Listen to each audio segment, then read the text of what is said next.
Resident Evil.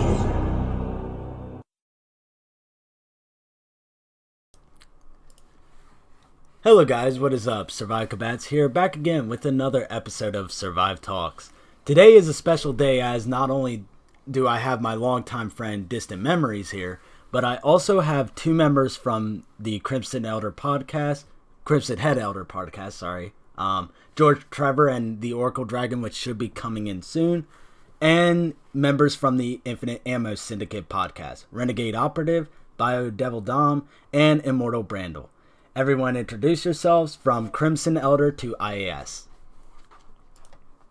Hey, first? George Trevor. Oh, okay. Hey, no, really pleased to be here. Hey guys, this is George Trevor from the Crimson Head Elder website and podcast. And then Infinite Ammo. This is Renegade Operative from the Infinite Ammo Syndicate. Glad to be a part of this podcast. And then I guess Dom and Brandon, whichever one wants to go first. I'll let Brandon go first. Alright, hello. This is the one and only Immortal Brandel. Thank you, Survive, for having me. No problem. And then this is Bio Devil Dom, BioDevil_Dom. It's cool to be on this. I don't think I've ever been on a podcast with Survive for like his stuff before, so it should be interesting. No, this is actually everybody's first time except for Distant. I think the last time me and Distant talked on a podcast, it was, actually I think it was his. I was with you with the Mortal Kombat stuff. That's right. We did the Mortal Kombat. What was it? Before the game came out. It was like leaks and whatnot and speculation. So basically, with the Mortal Kombat 11 livestream, we're gonna do the same with Resident Evil 3. So, of course, as we all do in the Survive Talks podcast, we're all going to be talking about our first experience with Resident Evil. Survive, should I introduce myself? I forgot. Yeah. Sorry. Oh my God, I'm so sorry. It's okay. Good evening, everyone. This is DistantMemories1996, coming to you live from the save room. I'm the official horror writer for the Residents of Evil YouTube channel and Discord. It's an honor to be here, and can't wait to, have the conversation. Thanks for inviting me, Survived. Appreciate it, man. No problem. Of course, everybody needs to, know the first experience that we have had with Resident Evil. Of course, me and Distant have talked about our first experiences with the Resident Evil as a franchise. So, whoever wants to go first as your first experience with Resident Evil, go ahead. I'll go, because mine's gonna be probably the most jarring. So I basically started off with RE5, believe it or not. So like I had never played like an RE before at that time. So and this was like in the early days of the PS3. So like I thought it was cool, but I didn't know what the fuck I was doing. The first like RE that I had completed well after that point was RE4, and I decided I really wanted to get into the franchise, so I started going back and playing like all the other mainline games, and to date RE3 is still my all-time favorite game within the franchise. So interesting how I started off with an action RE but happened to love one of the more classic REs. So Can I go next? Yeah, this is probably my favorite story to tell, honestly. For me, I started with so around the same time I picked up Demon Cry trilogy. I played Dino Crisis 2 and Resident Evil 3. So yeah, my first game was Resident Evil 3, and I didn't get far because Nemesis keep on wrecking my shit, if you know what I mean. But yeah, eventually I got back into the classic games around 2014, maybe a little sooner, via PSP, and yeah, I conquered those games. Like I conquered Resident Evil 4, 5, and 6.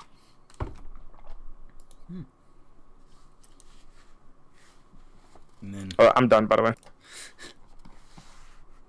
I guess it'd be George, right? Yeah. Okay. So with me, we talking about the first time we played any Resident Evil game at all. basically, yeah, just any first experience, and then also one of your favorite moments, if you want to. Okay. Well, it was with the N64 version of Resident Evil 2. I was a big Nintendo fan. Didn't really like the PlayStation at the time, and so I hadn't played the first one, and I was just blown away by the size and the atmosphere of the game. It's just amazing, incredible, and obviously was so intrigued to find out about all these characters that I, in the sequel and Resident Evil 2. So that's sort of how I went back, and actually I played Remake before the first one, and that was probably a real highlight for me. Like your man there, Resident Evil 3's, well, almost my favorite in the series. My second, it's my favorite, second only to Remake, which I played after RE2. But yeah, that was my first entry into the series, was the N64 Resident Evil 2. And then, of course, Renegade Operative last. My experience with the series was when the first RE came out. Like, I remember being like super intrigued by it, but I was also like a fucking kid, so I was kind of like scared by the premise of the game because I never really played a game that was that violent and visceral before, to the point where it had like zombies and creatures and monsters. So I started getting into it really a lot, and then I picked up the Resident Evil Director's Cut for PS1, and I remember really enjoying that. And then as time went on, I picked up games like Code Veronica X. I picked up games like RE4, and I started really loving the series from there. It was my brother that got me into it because he was a massive Resident Evil fan, so it just sort of felt like a natural progression when you have those family members that play interesting games and you get enticed into it as well because they're playing it. So I am done with my question. Well, good shit. So, honestly, That's about. Did I click the wrong link? The other page I was on was the like the waiting one or whatever, and then I clicked the other one. oh shit. Okay, I do have the link. It's in the No, I think I'm good. I see the chat. Everything. yeah, Gen Chat. There we go. So wait, when I talked, did they not hear me? They should be able to hear all of us. Oh, William. So everyone that's here is, of course, me, Survive Cabans, and then also George Trevor from the Crimson Head Elder podcast, Distant Memories. He is a horror writer for The Row, and then 3 members from the Infinite Ammo Syndicate, Renegade Operative, Biodevil Dom, and Sir Brandon. And then yeah, I'm pretty sure I posted a right link into the Gen Chat. Yeah, no, I mean I probably just clicked the wrong one. Yeah, well, YouTube made me fucking do 2 different ones because they're child protective rules. The fuck them. That's probably why I probably clicked. Yeah. In the words of Michael Jordan, fuck them kids. But so what's Coco's getting roasted. so Coco honestly, getting roasted? I like this. honestly, I do want your all's thoughts on Remake, as I kind of delved into it in my last video, 10 things I want in Remake, but I would like to hear your all's thoughts because you guys actually did a trailer breakdown of like the entirety of the trailer. Survived. Are we talking about like our first initial thoughts or like reactions to the reveal? Well, yeah, just that, and then there's just the thoughts in general. Okay. I guess I can go first, like really quickly. Like, okay, it was weird because it wasn't really too weird because we all saw like the leaks way beforehand. So that already had me excited for what was coming. What I didn't expect is for them to morph this trailer into like somewhat of a talking point about Project Resistance. I'm like, okay, that's weird. But I do remember they said they were going to have their single player component talked about for Project Resistance. So I thought that was like really strange. What I didn't expect is the reveal of Resident Evil 3 and them actually putting that multiplayer component into the game. And I was like super shocked. I was like, okay, this is pretty cool. I love how this looks so far. It looks exactly like how I would have expected it. Jill looks cool, you know, the characters, they all look cool, but then when you think about it more, you're like, all right, some of the stuff they did with Remake 2, will half of the stuff that people didn't like transfer into this game? And that's where some of my concerns lie with the cut content and everything. But all the interviews and everything I heard so far, I really can't wait to get my hands on this. Yeah, I felt the same way as Renegade. I was not expecting them to suddenly just show Resident Evil 3. Like, okay, now we're gonna show off the single player campaign on Project Resistance, because I think at some point before PSX, not PSX, State of Play, they already confirmed that they have a single player campaign for the thing. So like, okay, cool, they're gonna show us like who these characters are. Then lo and behold, it's just Joe running through the apartment complex. I was so excited to see that. I literally hopped out of bed and I couldn't sleep for at least 5 hours because I was so hyped up. I was talking with everybody under the sun about the trailer and whatnot.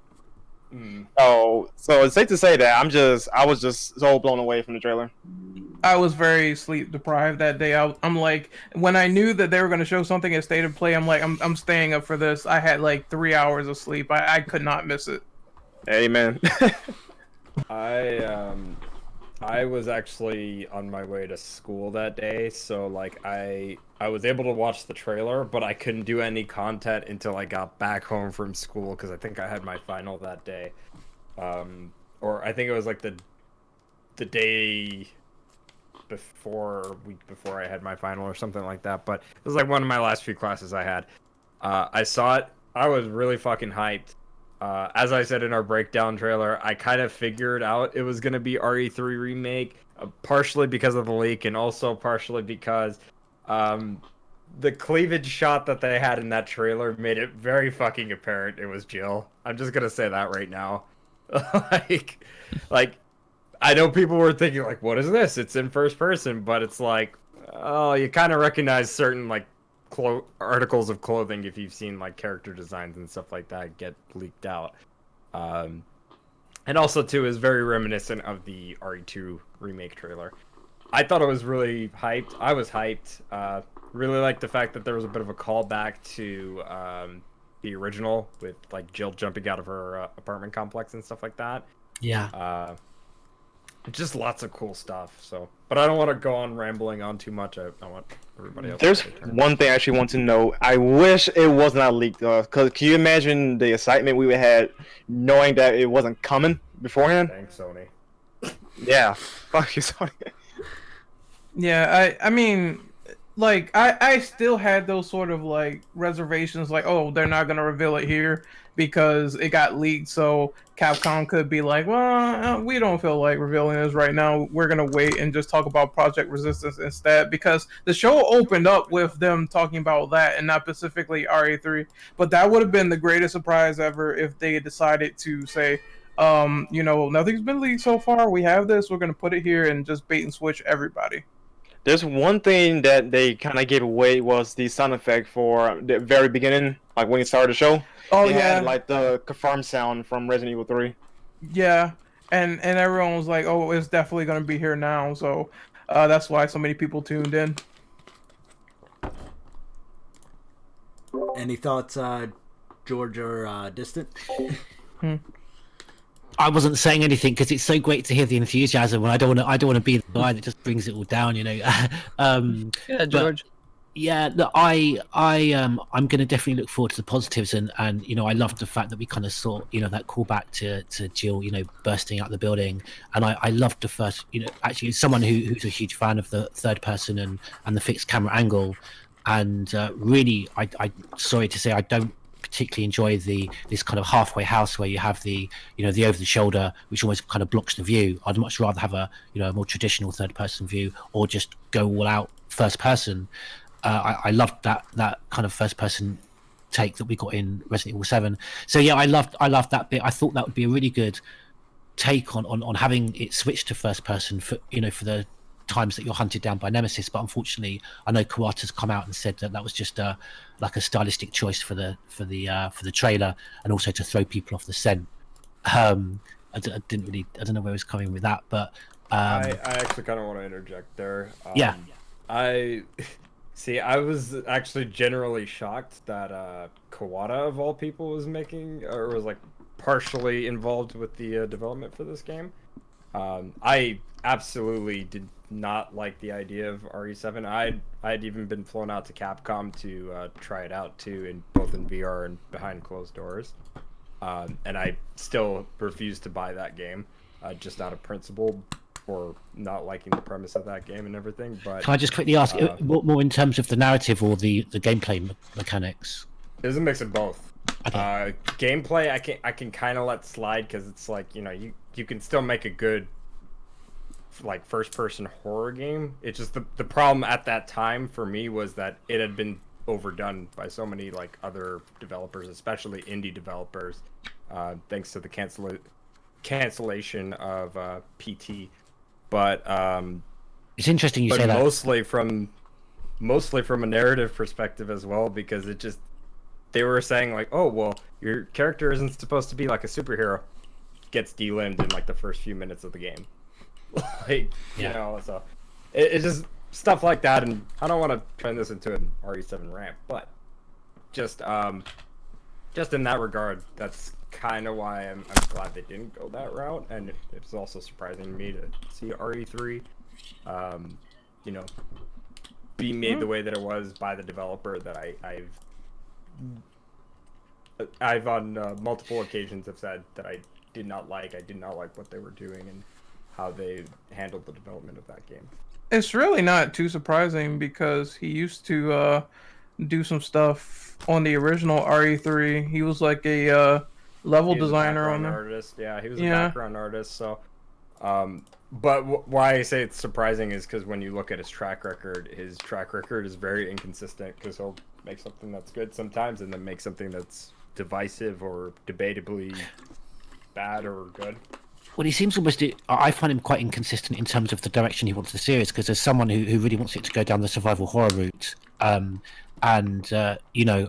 would always play a game in the style of Remake over Resident Evil 5, for example.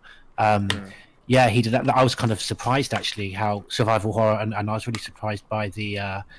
actually, we don't want to go on about RE7, but yeah, by the thematic themes and the style and the pace of Resident Evil 7.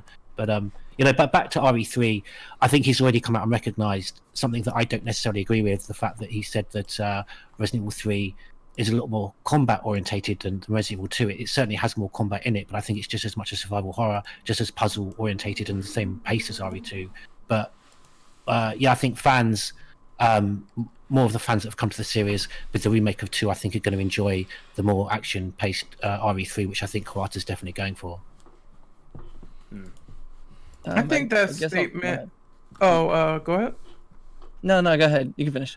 I was just gonna say, I think that statement is a wait and see affair, because while like RE3 has those like survival horror elements, there is things in it like Nemesis dropping items and getting better guns, the movement being a lot faster than RE2. Just in general, like, it's a much faster paced game in that regard. So I think maybe if they were referring to the fact that they're going to keep in line with the pace of the original, i.e., having a lot more to deal with in the game and it's still having those survival horror elements, then I would be fine with that. But if it's like RE4, that just totally does not make any sense to me. But I'm gonna wait it out and see what they do with it, because we're supposedly going to get Nemesis gameplay in January, according to all of the Famitsu stuff. So you can go ahead, Distant. Thanks. So I guess what I want to say is, like, before Resident Evil 3 Remake was shown officially at the State of Play show by Sony, I remember, like, it was the build-up, you know. Everyone, you know, after Resident Evil 2 Remake was like, well, they're gonna, you know, remake Resident Evil 3, you know, and go with that. You know, everybody was clamoring for it. And there was like subtle hints and there was rumors and everything like that. So everyone was talking, everyone was saying there were rumors, but you know, there was ultimately silence. Again, and I didn't really expect that we were gonna, you know, see anything regarding Resident Evil 3 Remake, at least until next gen. I don't know, I just didn't see it, you know, come together at, you know, that fast. It took roughly like 5 years to get Resident Evil 2 off the ground. I mean, granted, they had the engine and everything, but I didn't think it was gonna happen. So, you know, once the leak happened and everything like that, I was just blown away and like just excited. I was like, oh my god, you know, they're making it again and this crazy, and I didn't know what to think. I was both happy and excited, you know, a little worried, you know, getting used to everything, but you know, I was definitely come to the mind, yeah, they're making it, okay. But something funny happened. It was literally like the day before they showed it off. I was on Twitter and I was talking with the community. I know I had a conversation with Proxy, back and forth, and we were like, you know, talking about Resident Evil 3 Remake. We were talking about the art. We were talking about the leak itself, and we were kind of just saying like, and I know Avid Expert was, you know, talking about it too, how like, you know, it was announced, it was leaked, but it wasn't officially announced, you know. So people were kind of doubting the art. Maybe it was like fan piece, or, you know, it was gonna go down as like the greatest, you know, trick of 2019, you know, and everyone thought it was, you know, had that shadow of doubt that it could have been fake. But you know, it was, and then I was like going to bed that night. I was like, well, it's, you know, State of Play tomorrow night or tomorrow morning. You know, they're gonna show it. They're not gonna show it. They're gonna find out if it's real or not. And I was actually not able to catch any of the stream. If I did catch any of it, it was, I think, another channel. I popped into the Let's Talk Resident Evil channel. They were doing a stream. I just kind of popped in to say hi and had to pop out because I was at work. So I missed the like entire presentation. And I got a text message from my older brother, and he was like, you know, sending various texts, and you know, he took like some snaps of you know, the show and the trailer in, you know, in specific. And I'm looking at my phone and I was like, couldn't wait to go on break because I'm looking, I was like, oh my god. I was like reading the text messages he was sending, I was looking at the pictures. I was like, wait a minute, did they actually show this? This is real? This is actually happening? This is real? Okay. And once, you know, that was, you know, 100% confirmed, of course, I watched the trailer, and I remember I was on my break, I was watching the trailer, and I was just in a state of shock. I just couldn't believe it. You know, it was like almost like it brought me back to the first time that I saw the Resident Evil 2 Remake trailer. I was just stunned, absolutely just stunned, and my eyes and my brain couldn't really process everything that I was seeing. I was kind of just all watching it play out, and I was just like, wow, just mind completely blown. So like once the trailer, you know, started and then ended, I was just left in this state of awe. I was like, I think I was shaking. I was honestly shaking. Definitely teared up. And I went back to my desk at work, and because my break was over that, and I was literally just I mean, I didn't like, you know, break down crying, you know, or anything like that, but I was definitely emotionally, you know, taken over by what I had seen, and I was just coming to the reality that like we were getting, you know, or we had gotten Resident Evil 2 Remake this year, but we were, you know, also getting Resident Evil 3 Remake generation, and it was just so incredibly wonderful and amazing and awesome. I was actually, to tell you the truth, a little worried because I watched the trailer, at the beginning when Jill's running through her apartment, and I was worried that Capcom was going to make it a first-person game again, like Resident Evil 7. I was, not really a fan of Resident Evil 7. Didn't like it at all. I never bought it. I played the demo, and I got like motion sickness. This wasn't for me, and I didn't like this character's story or anything like that because I ended up just watching somebody play through it, and I was worried that we were gonna get a Resident Evil 7 style, of Resident Evil 3, and thankfully that was all, cleared up once they showed the gameplay where Jill was like shooting the zombies on the streets, and I was, oh my god, third person again, thank god, because to me, like, I hate if I love a series and I want to play it because I'm just as excited as any other fan, but I can't play it because like physical thing like it makes me like motion sick like that. So I'm glad that that wasn't the case, and I thought Jill and Diddy and the other supporting characters, everything looked amazing. So I was left incredibly hyped, and I'm still incredibly hyped. I can't wait to play it. Anyone else here getting the collector's edition by any chance? Yep, I actually have two of them. One for the PlayStation and one for the Xbox. I am selling the Xbox, but not at a fucking poacher's price. Fuck that noise. I pre-ordered mine the minute, or night that they showed the trailer. I was like calling GameStop. Like I called them literally after I watched the trailer. They said they didn't have anything, and then I was like, okay, I'll just try calling later. And I called like 6 something. And they ended up posting it like later in the system, and I was able to snag one. I think it was like the thing is that the PlayStation it was 4 weird was... with that one. Like it was weird with that one because like I remember the RE2 remake. I did the same thing as soon as I heard that they were doing a collector's edition because I said I would wait for a collector's edition. So I did, and they put that up I think like early in the afternoon for RE2 remake. RE3 remake, it was like they put it up like later around like 6 o'clock, 7 o'clock around my area. So seems like the general kind of timing for when they put that collector's edition up. Hey, I got a question for you boys. How do you feel about certain RE fans saying that Resident Evil 3 should have been DLC for RE2? No. Terrible opinion. Is that even a thing? I mean, I think that. Can't believe someone. Yeah, surprisingly, yeah. That's the thing. People have been saying that. I mean, when RE2 came out. I think it's just crazy. I think it belittles everything about the game. The narrative, its place in the series timeline. The characters. So no, I think the great thing about it, obviously being standalone, is that we'll have this opportunity. I hope for an extended role for Carlos.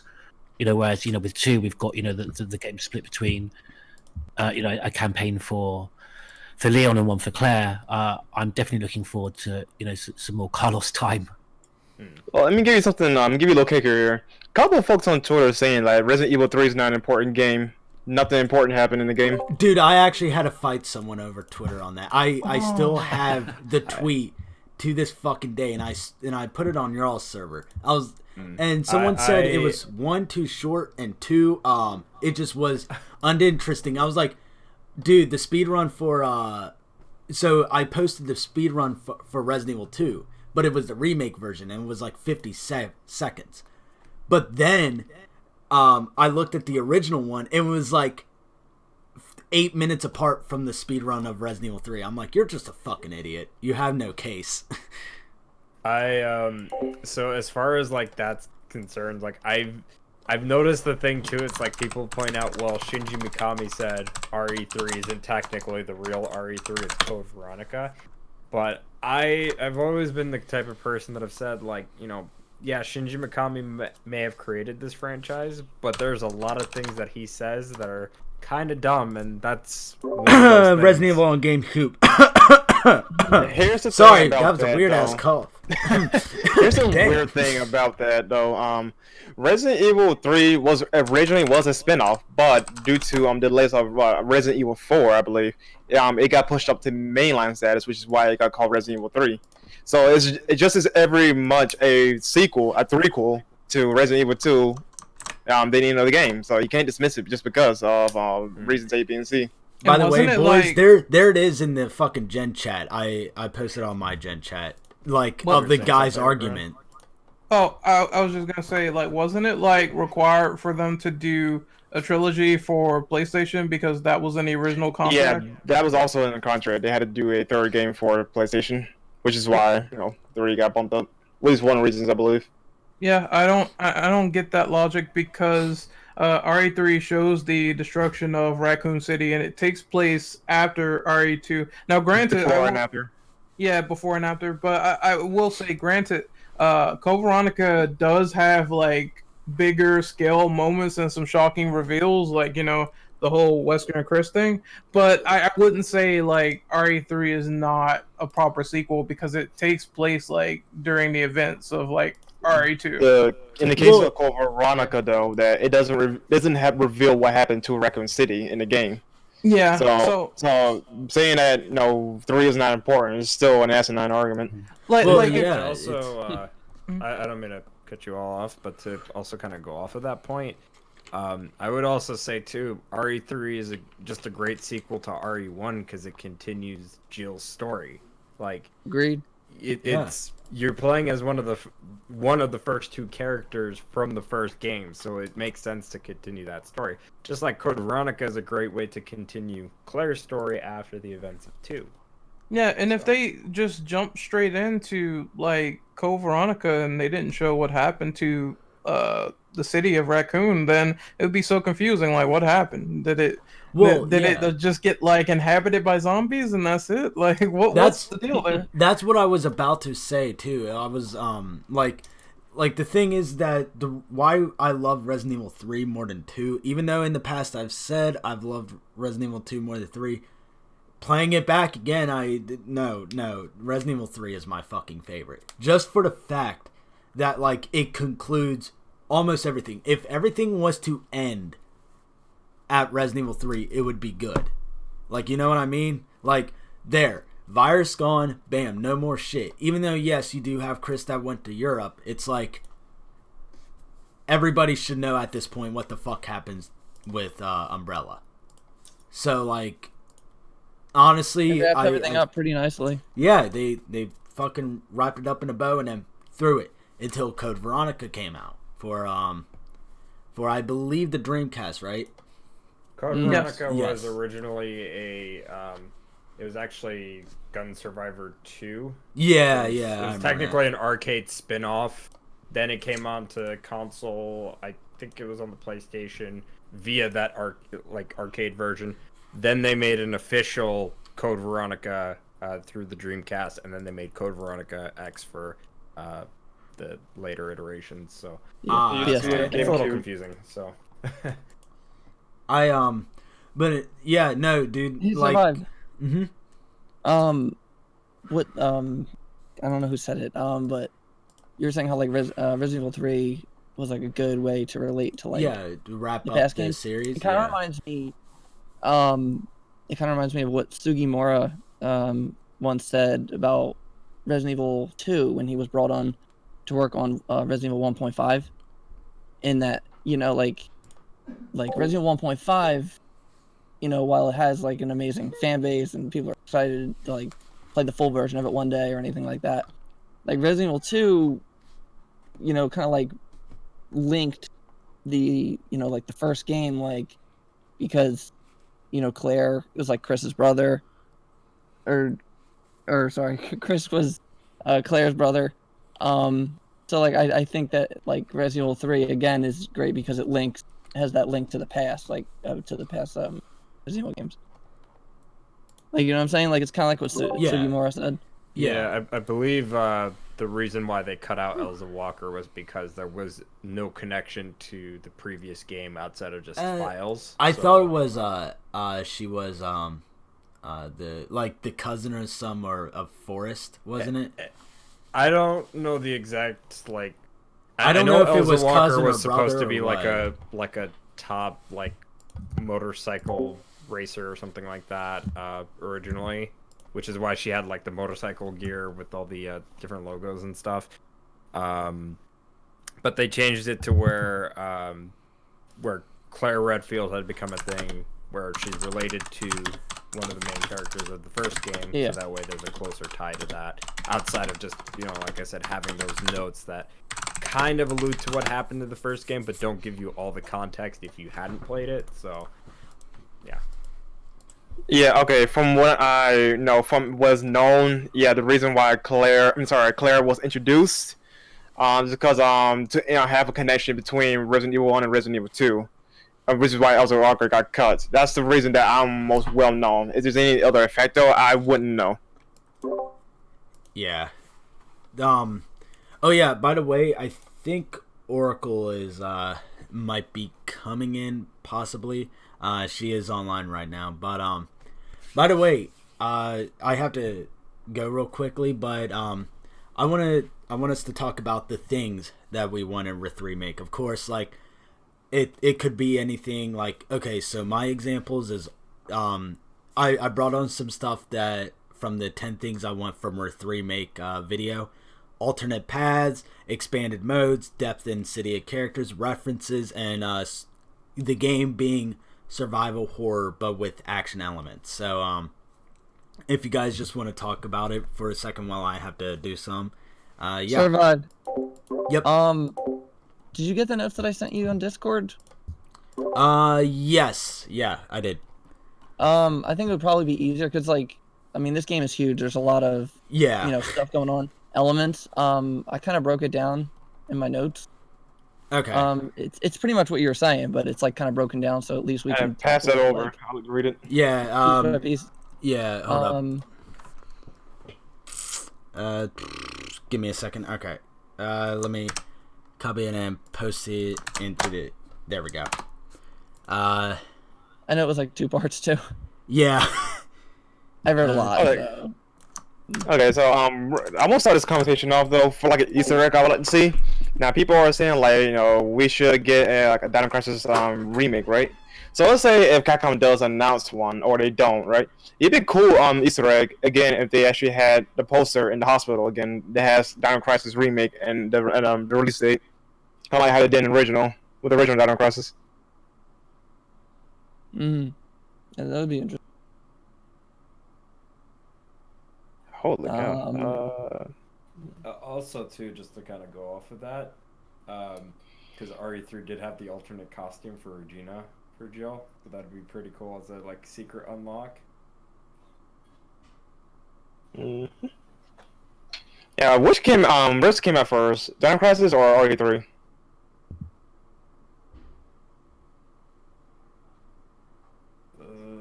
I want to say, isn't it? It must have been Resident Evil 3 because didn't Resident Evil 3 come with a demo of Dino Crisis? They both Okay, so came I'm with back, demos I'm back, for I'm each back. other. Whew. Yeah, they both came out with demos for each other, but I believe Dino Crisis came out with a demo for RE3 and it came out first. But let me double check. Someone's saying in the chat that Resident Evil 3 came. I mean, Resident Evil 3 came out 20 days after I was born. It was the 21st Resident Evil 3 came out. I was born on the 1st. Dino Crisis 1 came out July 1st, 1999, and Resident Evil 3 came out September 22nd. Oh, wow. Oh, wow. They came out Holy the same shit. year, just months apart. Okay. I remember they were close in development, though. They were like release and stuff. Yeah, Shinji was busy with Dino Crisis, which is why he wasn't hands-on with 3. That makes sense. Man, those were the days. Those were the days. When Capcom would make a RE game, thought it was too different, then decided to make a new game out of it. Fucking dinosaurs, hell yeah. God damn. They really need to get back on that shit. I want to be right about my fucking theory video.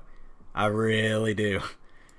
But yeah, so I kind of missed that little segment of it. So what happened? I had to pee for a second.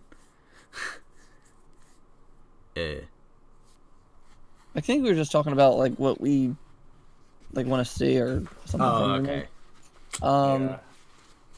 I think, like I said, like this is a big game. This is some broad, kind of like amount of topics to talk about. I actually am curious to hear from everybody as far as what are everyone's thoughts on the new Raccoon City, the new reimagined version of the city itself, and like what little bits that we have seen either through Remake 2 or even definitely the trailer and the bits of gameplay that Capcom showed. What does everybody kind of see with this new version of the city? And It might be just me, but it feels like it looks a little too modern instead of looking like 90s. Well, Yeah, here's my thing. Like, I was okay. So as you all don't know, I live in Kentucky, and I live in like far north Kentucky. So like when I looked at the Resident Evil 2 remake buildings and shit, I thought it was Cincinnati for a second because it looks dead ass like Cincinnati. Because in Resident Evil 2, it kind of looks like just a small town, with the pre-rendered cutscenes. But then like Resident Evil 3 is just this whole fucking destruction of shit, and then Resident Evil 2 remake comes out and it looks like it's fucking Cincinnati. I don't know if that's just me, but I think with the later renditions of Raccoon City, when we got it with like the Chronicles games, what is it, Outbreak, Operation Raccoon City even, a lot of those like later renditions of Raccoon City had made it out to be like an actual city as opposed to a small town. So I think they just want to kind of go along with that because, when you think of a city, you really do think of like tall skyscrapers and things of that nature. So it would kind of make sense to have that sort of aesthetic. I could definitely get the concern of it looking a little bit too modern. I kind of did get that vibe, but I also did somewhat get this vibe of like they took certain aspects from the original like Raccoon City from RE3 and kind of blended it in with this like new take for it.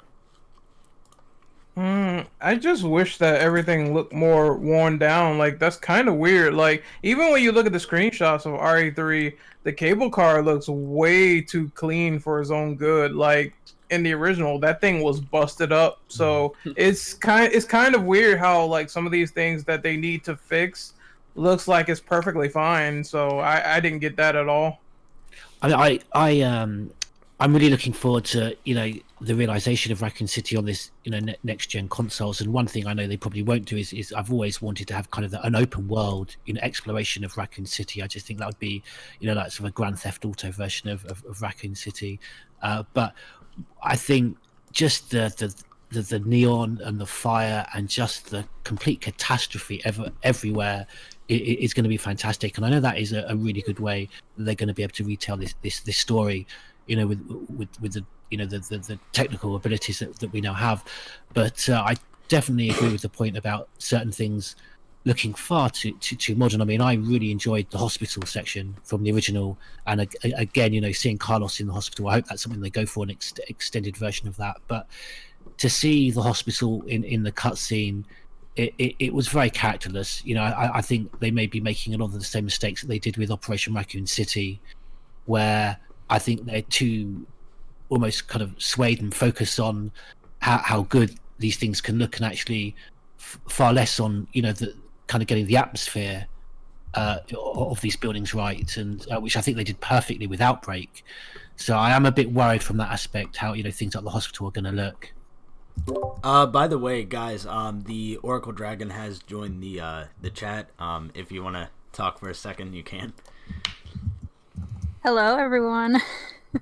Hello. Hi, Oracle Dragon. Hola. Hello. Hey, Oracle. Pleasure being here, and I'm sorry I'm late. A lot of stuff came up. Trust me, it's all fine. That's okay. Life happens. Yeah. But Great to have another Crimson Head in the house. But we're just talking about the things we want in Remake, and we're now of course discussing about the city and shit like that itself. Which Well, the city does kind of look a little bit too modern, but at the same time, we got to remember this is back in the 1990s, so there was some pretty interesting structures back then. 98, yeah. So like the what was it? The thing is that like I just want more destruction. Not like I'm not expecting like Fallout 3 and New Vegas kind of destruction, you know, where fucking towers have like, you know, crumbled and shit like that, but at least with what I can remember from Resident Evil 3, which is why I love Resident Evil 3 so much, was the pre-rendered backgrounds. Like, you just saw garbage, glass, just debris just fucking everywhere. You saw dead bodies, even a fucking tyrant in one of them. Like, there was so much character in those pre-rendered backgrounds, and I'm wanting to see more of that. Like, just the fucking griminess of Raccoon City. I mean, it is good now that they have survivors running about. Like, that wasn't in the original. No, it wasn't in like Resident Evil 2 Remake. No. So it is good that they have that stuff like going on right now, because you can see the chaotic nature of everything going on in the background. So I do like that aspect, but I just hope that it's a lot more chaotic with Nemesis this time around, so he can like probably go after other survivors and shit like that. Oh, they did had survivors in the original RE3. Just they did, but it was scripted. It was like, yeah. You know, of course, I think someone right next to the clothes shop, I believe. Yeah, that dude got eaten up, and then this and chick the daughter, on top of the stairs, yeah. It seems a lot more cinematic this time around, because you see the guy like run into an alley and then he automatically gets eaten by a zombie as soon as you get close to him. So I'm wondering, like, will they have that sort of interaction and dynamic between the characters and the survivors themselves? I was gonna add something to kind of like what we're talking about with Raccoon City and the state of it. What I'm noticing, and I'm sure others have kind of picked up on it through watching the trailer and comparing it to the original. I don't know. I sense that what they're showing is done on purpose, and what they aren't showing is also done on purpose. And what I mean by that is this new Resident Evil 3 remake that they're making. It looks like that the game has an opening or a prologue kind of scenario going on where you play as Jill on literally the night of the outbreak, and literally as things are going to hell on the streets of Raccoon City. So you're seeing the mayhem and destruction and chaos happening as it happens. And just like that one opening, to the 1999 version where things are going to hell very quickly, I think they're letting us play that part of the game. And that's why you see, still people running around. You still see things looking not, as broken or dirty or messed up, because it's literally happening right there. But I almost feel like there's, much like how, Resident Evil 2 Remake did that whole gas station thing. There's going to be a point in time where Jill is going to be on the streets of Raccoon City, and there's not going to be anyone left alive. There's not going to be anyone walking around or running. So what you're saying is like a gradual process of the city going to hell, like decaying and see garbage everywhere, that whatnot. Because I mean, granted, the original Resident Evil 3, you start the game out as Jill Valentine, and everything has already happened. Everyone's already dead, and then a desolate wasteland for the undead. But in this one, as I'm saying, and as we've seen, Jill is on the streets, and Brad Vickers is alive, and he's telling people to go this way and that way, and everyone, the police that are aren't turned, they're trying to help people. It's almost like an outbreak kind of thing, and it's like you're like the first like outbreak one, like file one, like in the bar, you're like, and then you go to the streets. We are watching this outbreak happen. So the reason that things don't look as crap, as we expect, because again, it's still very fresh, very new, but I think there's going to be a point in time where all of that is going to go quiet, and the city is, not to quote the song, but it's going to be a city of ruin. It's going to turn into the Raccoon City that we know and love and expect from Resident Evil 3. And I think that's when, things are going to look dirty and dingy and, just bloodied up, because you're going to see the result of what has happened after the, police forces have fallen and, the T-virus has fully taken effect. I think that, in my opinion, how, they might do it, because that's what I definitely got, vibes from. I was watching, I was like, oh my god, they're literally putting us on the streets as it's being, as it's happening. Whereas, in the original, you kind of just watched a cutscene. So, I don't know. Can I ask y'all some? What, as you guys were talking about with survivors, would you guys be okay with one of the, of course, Resident Evil OG had choice making. So, of course, you would pick a quick time event of choice making. Would you guys be okay with one of the choices? Now, in my video, I said I wanted some similar to Shadow the Hedgehog, where there's all these fucking different types of frames. And basically, if you do some stuff, it will diverge into a different storyline. And if you diverge from another point, so say if you do a couple good things and a couple bad things, it'll do this. But let's say you do all good and do all bad. Okay, so say one of those things, one of the choices is saving the survivors, saying say you shoot the leg off of a fucking zombie, you help save the survivor. I mean, I'm not saying guaranteed that fucking person's gonna live, but just at least help them, at least get out of the scripted event. So you want something like Dead Rising where you can save survivors, yes, but also have it impact the story. Yes, because it kind of sounds like I don't mean to cut you off, but it also kind of sounds like Onimusha 2, where certain interactions with the characters that you talk with, based on how high your bonds are by trading, or if you do certain things in a certain order, it can take you in a completely different story branch. So it basically encourages the player to go back and play the game again to see all the different story outcomes you could get. Exactly, because that's the thing I really liked about Resident Evil OG is just the different stuff of course people can die at certain moments, of course. Some story elements can change, of course, being picked up by Barry, So I want sounds like Dead Rising too, when you can save people, but then if you don't save them, you kind of watch them get killed. Yeah, so I think someone said that. I think it was Brandon, wasn't it? But honestly, I just want Resident Evil 3 to have choices instead of stupid scenarios, which I know it's stupid, but knowing Capcom, they'll find a fucking way. But here's the thing with that. I would like that to be regulated to mostly side missions. Something like the Evil Within 2. Yeah, something like the Evil Within 2, where you could see what happens in a survivor story if you decide to help them and they stay alive. Maybe they'll give you something, maybe you'll obtain something, and maybe you'll see the end of their story, but not to the point where it's so intrusive to the main plot. I'm going to be okay, can we hurry up and get through this, because I'm tired of lugging around this survivor that might be dead weight. Oh, no. I'm not talking about them coming with you. I mean just saving them and then they just go on their merry way. Yeah, that's what I mean. As long as they don't come with you and bog down the experience, I think it's quite fine for them to be side content. And mind you, so that's oh, sorry. Kind of cut you off here.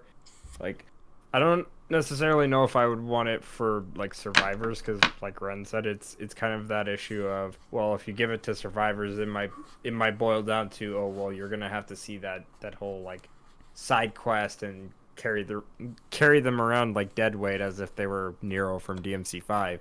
But I think like if it would, because we kind of talked about this when we broke down the trailer for this remake, and one of the things that I had said was that I don't think that like live selection would be in the game, but I do think what they would do is Live change choice it in a making. way where you have different options you can make like on the fly at that particular moment, but you're not going to be told that you can make those choices. You just have to figure it out. Yeah, and like okay, Like a so natural kind of way. Like Yeah, you Yeah, incorporate it yeah, in and a way. I think that's the more like realistic like mindset to have it. I don't know if they would take it as far as like, oh hey, you get these alternate scenarios like the original, and you get these alternate endings. I do hope the alternate endings and scenarios are there, but I'm trying to be as realistic as possible with this as well. So well, If Capcom kept the true ending and remake like or at least something equivalent like it had in original, I think they might have dual endings because Resident Evil 3 only had two endings, so well, here's my I'd be thing. fine Okay. just kept two. So that's a good side, you know. That's a good deed that Jill can do to you know, to do the like the good choices. Now, as an example of a bad choice that I made, like say you play through the story and you shoot Nikolai before he actually like goes on a fucking killing rampage.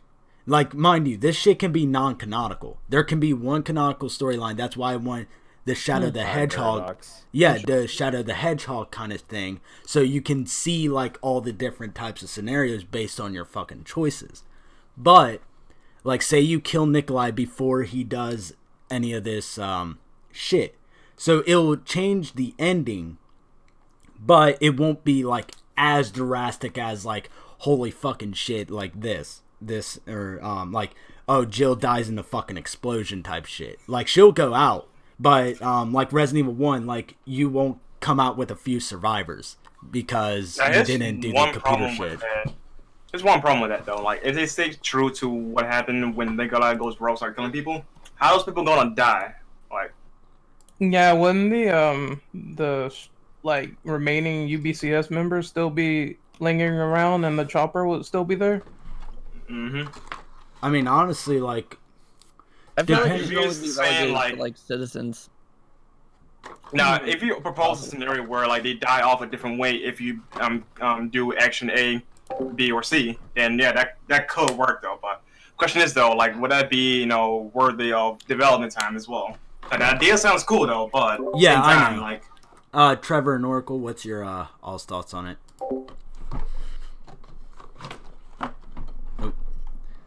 I had to step away real quick. What was the question? Sorry. We were talking about, of course, expanding, you know, their choice making and shit like that. So Jill saving survivors, or Jill killing Nikolai before he, you know, is shown to be bad. So, like, that's kind of like the thought. So, like, basically choice making. I think Dom even gave a couple examples, like Dead Rising or Onimusha, I believe it was. Yeah, I was saying in Onimusha too. Some of the things you can do in that game based on like your choices. It's not very like choice heavy specifically. It's more so Bond related, but there are some things that you can make a choice on, and it can make an impact to like how certain scenarios will play out if you do things in a certain order. But it is mostly like tied to your bonds between the characters based on a trading system that they had, which is all like RNG based. Of course, that's a whole nother like subject for another day. But that game also had like the branching story paths, but still one like definitive ending. Overall, I think the idea is interesting. But what I think actually in reality will end up happening is it's going to be just Jill, the city, the enemies, and the supporting cast, and anything that deals with like people on the streets or anything like that.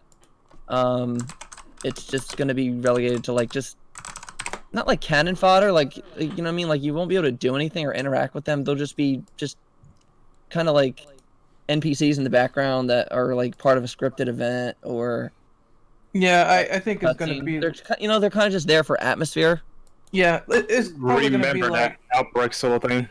It's probably gonna be like Elliot. I have a theory on that, on Outbreak, that I want to bring up to the table later. It's definitely a great idea. Don't get me wrong. It's interesting. It'd be hard, you know, though. add something new, but I'm not sure if they would put time to put in all that. But yeah, I want the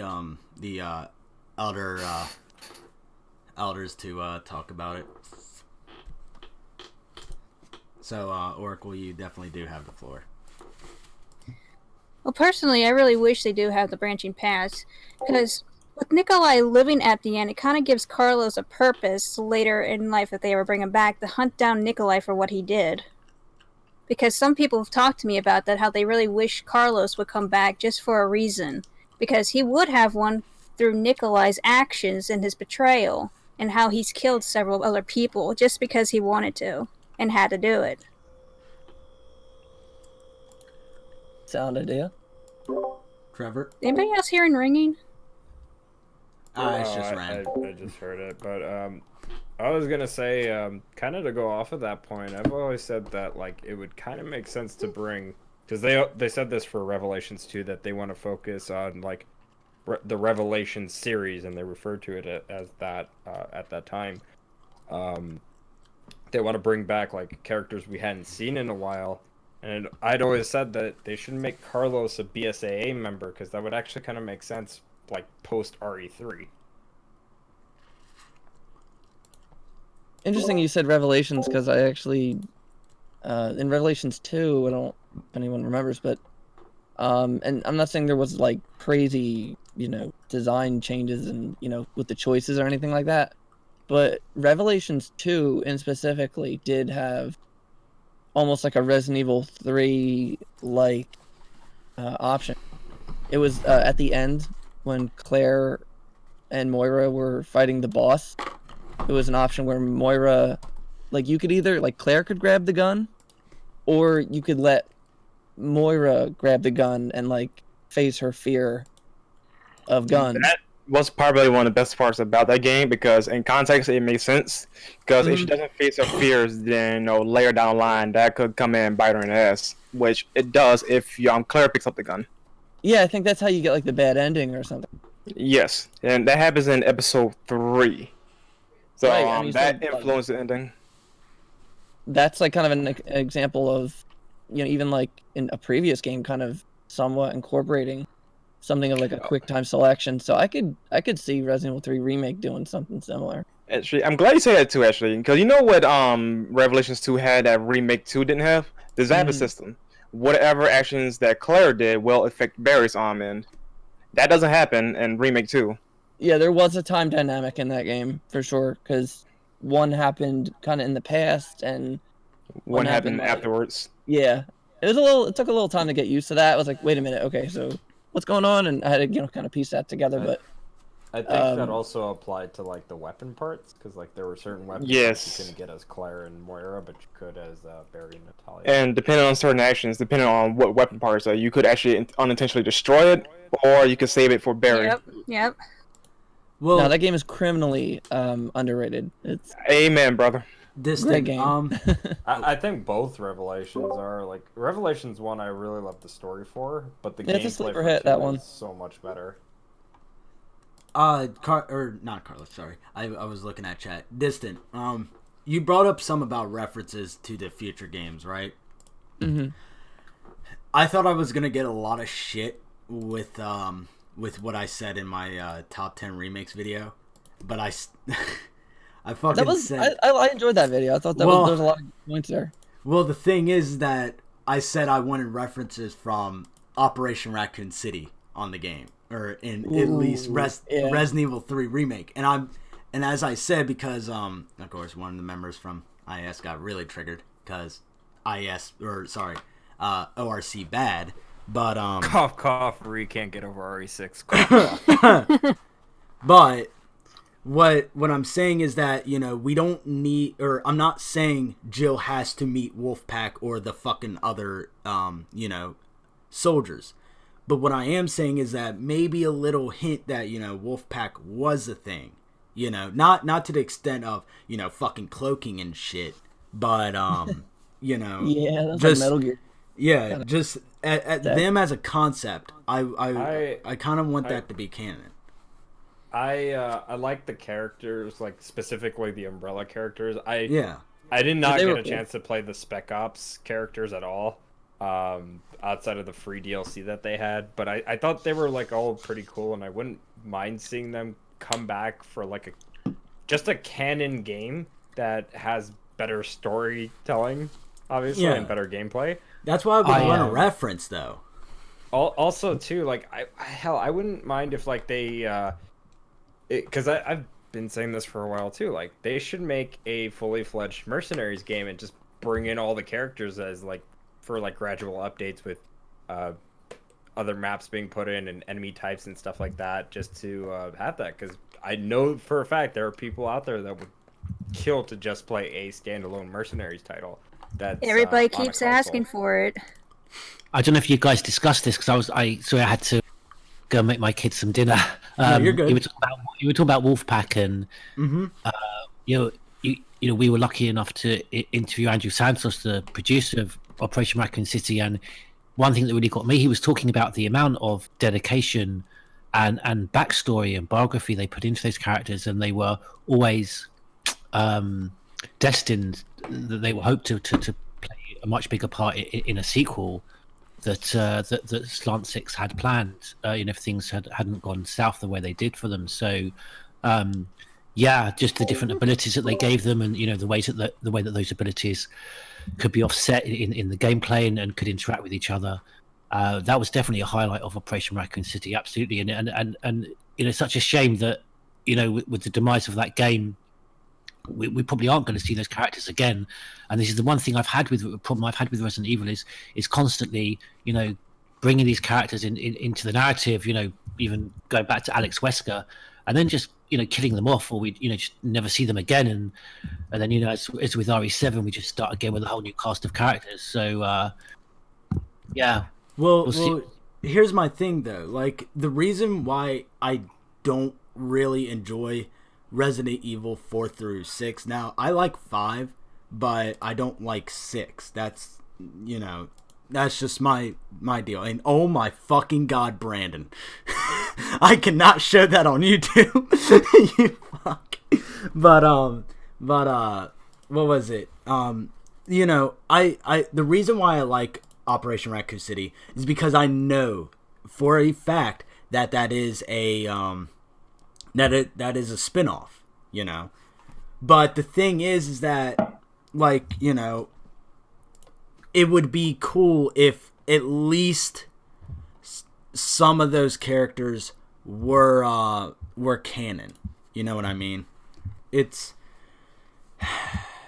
I don't know how to describe it, because it's like, you know, I just like Operation Raccoon City. Just the amount of fun that I had with that game. Now, don't get me wrong, that game had a lot of fucking problems. A lot of problems. Okay? Stars? Okay. Nemesis, you need to get back in the fucking booth, buddy. Guilty pleasure game. It's a guilty pleasure game. I could definitely see that, but there's a lot of issues in terms of like Raccoon City's layout, especially with the RPD. Oh, yeah. And also a shit ton of bugs. Ren could tell you about our terrifying experience of Professional thanks to my idea.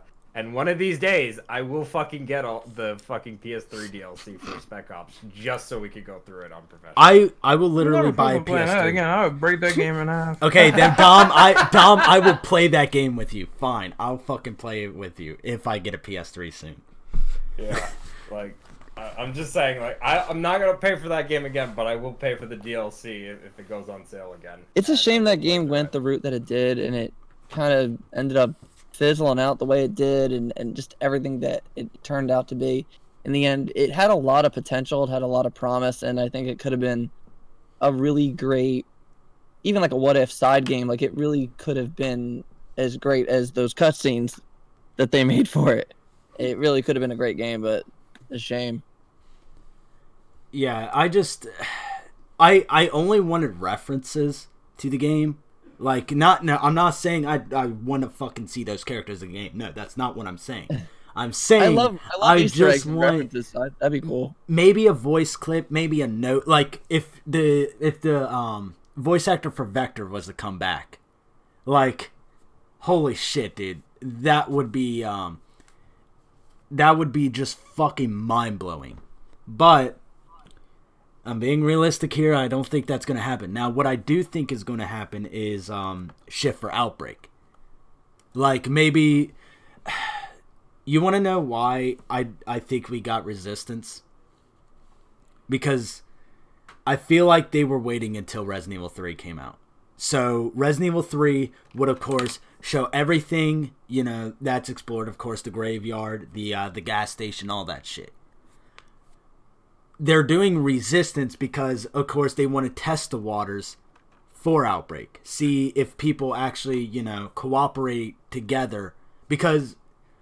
I mean, Resistance looks like one of those Friday the 13th Dead by Daylight games where you have to work together to play the game. So if people do that for Resistance, we might actually get a better experience for Outbreak. I think they haven't done Outbreak yet, just for the fact of locales for Resident Evil 3 Remake, and then of course, you know. That takes a lot of testing. Counter argument to that, like, because we recently played Outbreak on the IAS channel, both File 1 and 2, and both games have locations that aren't set within the main locales of Raccoon City. I mean, there's one where you're literally in an abandoned hospital getting chased by an Axeman, and that was a whole like day of shenanigans when we went through that level, but. I have speculated because they did renew the web domain for Outbreak. That I remember that. Maybe after or sometime around the release of RE3, we'll see like an announcement for Outbreak HD. But there is also that chance they could want to remake it and just start from scratch. So who knows? Trevor and Oracle, your all's thoughts on it? On which section? We were all over the place. For, you know, maybe the reasoning of why Outbreak hasn't come yet, and, you know, just because, like I said, I think they're really wanting to test the waters for cooperative, like actual cooperative multiplayer with Resistance, and then also they want to wait until Resident Evil 3 is done until they do Outbreak Remake. If I remember right, they were saying that Resistance was originally called Outbreaker, so it was sort of like a test to see how people would react to an Outbreak-like game, but laid out differently than before. I personally, when I got to test it, I really enjoyed it. There are some players that will intentionally backstab you and not do anything, and then you'll get sometimes a good mastermind who will actually let you explore, so you can take a look and see if you find any Easter eggs or reuse textures and stuff.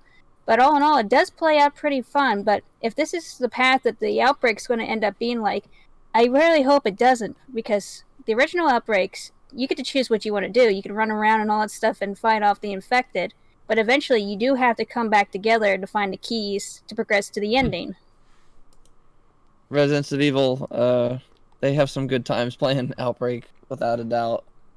It's kind of like become like part of our thing a little bit. Like, we have like little inside jokes. Like one of our members, like Tony, he constantly gets like grabbed out of windows.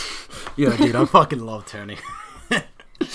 I mean, and then there's like the toucan thing, and we have another thing. It's like I think you can use a broom or a mop or something in that game, and we call it the Broom of Doom. So until it breaks in, and you're like, oh snap! just make a spear. That's what David's for. I believe that I believe Capcom does things for a reason, and they almost like they make something almost as a cursor to what is something coming next. So Resident Evil 7, love it or hate it. I believe that the whole idea of Jack Baker chasing you throughout the house and breaking doors down and everything like that was almost like early test ground for how to do Mr. X. I agree with that full-heartedly. And then Mr. X, even though he's, definitely much more like AI advanced and everything and more persistent than Jack, but he's still slow, I feel like they were testing him on how, how players react and how to do him properly. So that way when they make Nemesis, they're like, okay, so pretty much take what we did with Nemesis and ramp this thing up to like crazy levels. I would love. Go ahead.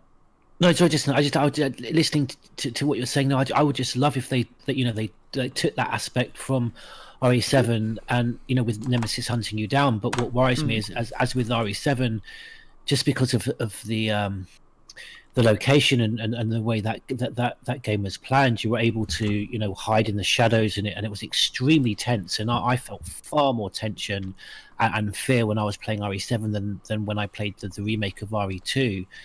And I worry that with the remake of 3, whereas we will get that kind of hunter and prey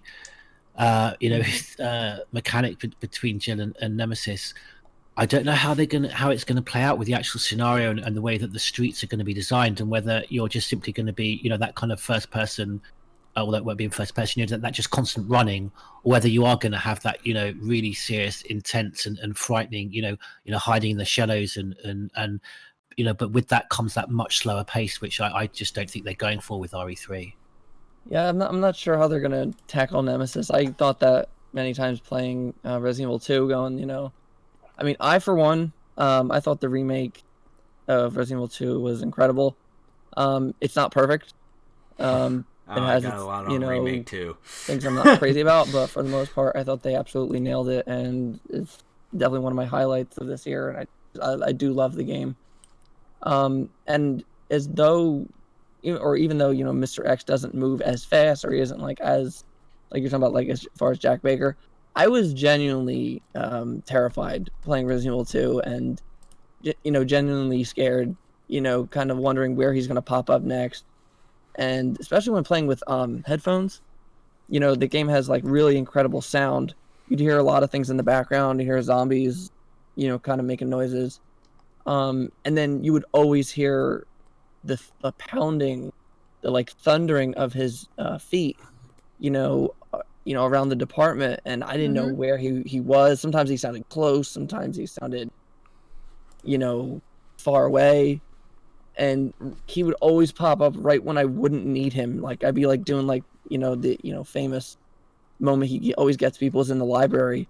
You're trying to do that puzzle where you're trying to move the bookcases, and he's right freaking there. I was always genuinely spooked by him.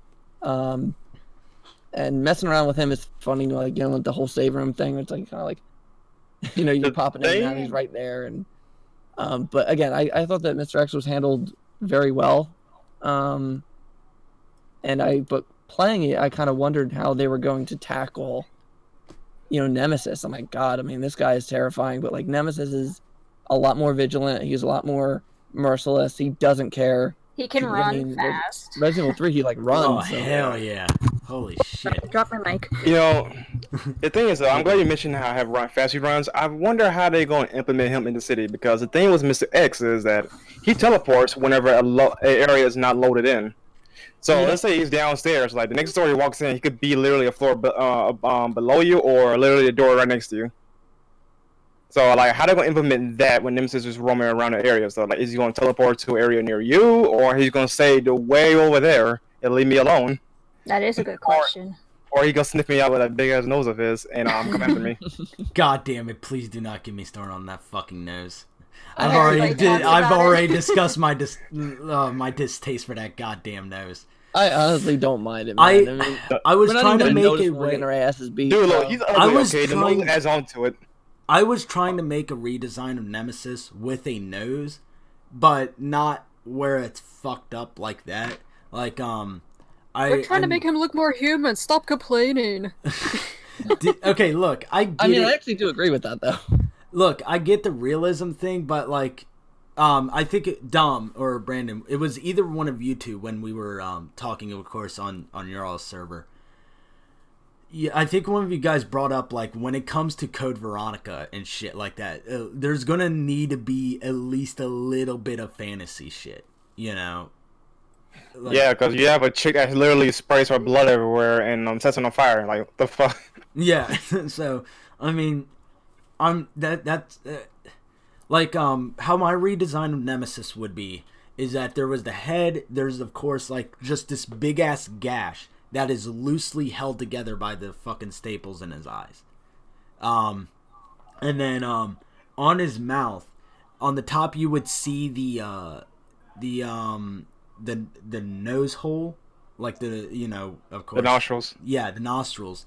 And then just in the middle is just this fucking nose just split in half. So, like, there's a way to do it, but I can't draw it right. There's definitely more than one way to make a monster, that's for sure. Yeah. Yeah. I just do not like the fucking new design. And mind you, sorry. No, go ahead. Oh, I was about to say, no, he looks like he has a fucking trash bag on him. And I know Ren brought it up too on your all's trailer breakdown. But like if you saw the picture that I posted, I think it's way up in the Gen Chat. I'll post it again.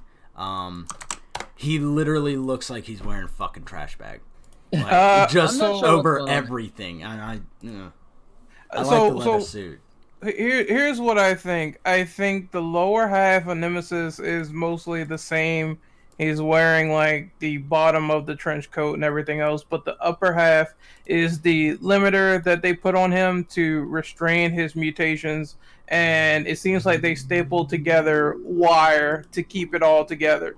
Now, I mean, if you think about it realistically, it makes sense because they're trying to control the mutations at all costs, but at the same time, it is lore that to have like the limiters on the tyrant, they do wear clothing and everything like that. So I don't see why they didn't just stick to like the regular trench coat. I mean, it's weird. Ren, to rebuttal you actually, it makes sense in the case of Nemesis because he is the strongest tyrant of his class. Because after all, he's infused with I think the Lisa parasite, was it? So it makes sense for him for having more out of control transformation, which is why they have all the extra stuff tacked on to keep him in check at all times. Yeah, but I think actually make sense out of it. Yeah. I think it is kind of way too visual, so to speak, with the whole caution stickers. Like, we know he's like a biological freak. We know, like, if we meet is him, a hentai demon. Like, come on now. Come on. I wouldn't want to see in the alleyway. He's like a freak. So I think it's just a little bit too much. But at the same time, it's like, if they wanted to accomplish the goal of making him super ugly, I still would say they succeeded, even with the crooked ass nose. So it's like, it kind of grew on me after a couple of days, after like really seeing how it looked and everything. So I can't be like too mad about it. But in terms of like his redesign, I would say I do like it the least over Carlos and Jill, because I like those two a little bit more, to be honest. I like Carlos's redesign a whole lot. I really like Carlos definitely has the best redesign, but I hate the classic costume they have for him. Like, it looks bad on him. It looks really weird. Bad. But I think this is a great talking point to get onto the characters, since we're. Oh yeah. So I think we should start with Jill. Jill is fucking amazing. Holy shit, dude! When I watched that trailer, I was like, that's Jill. Holy shit, dude.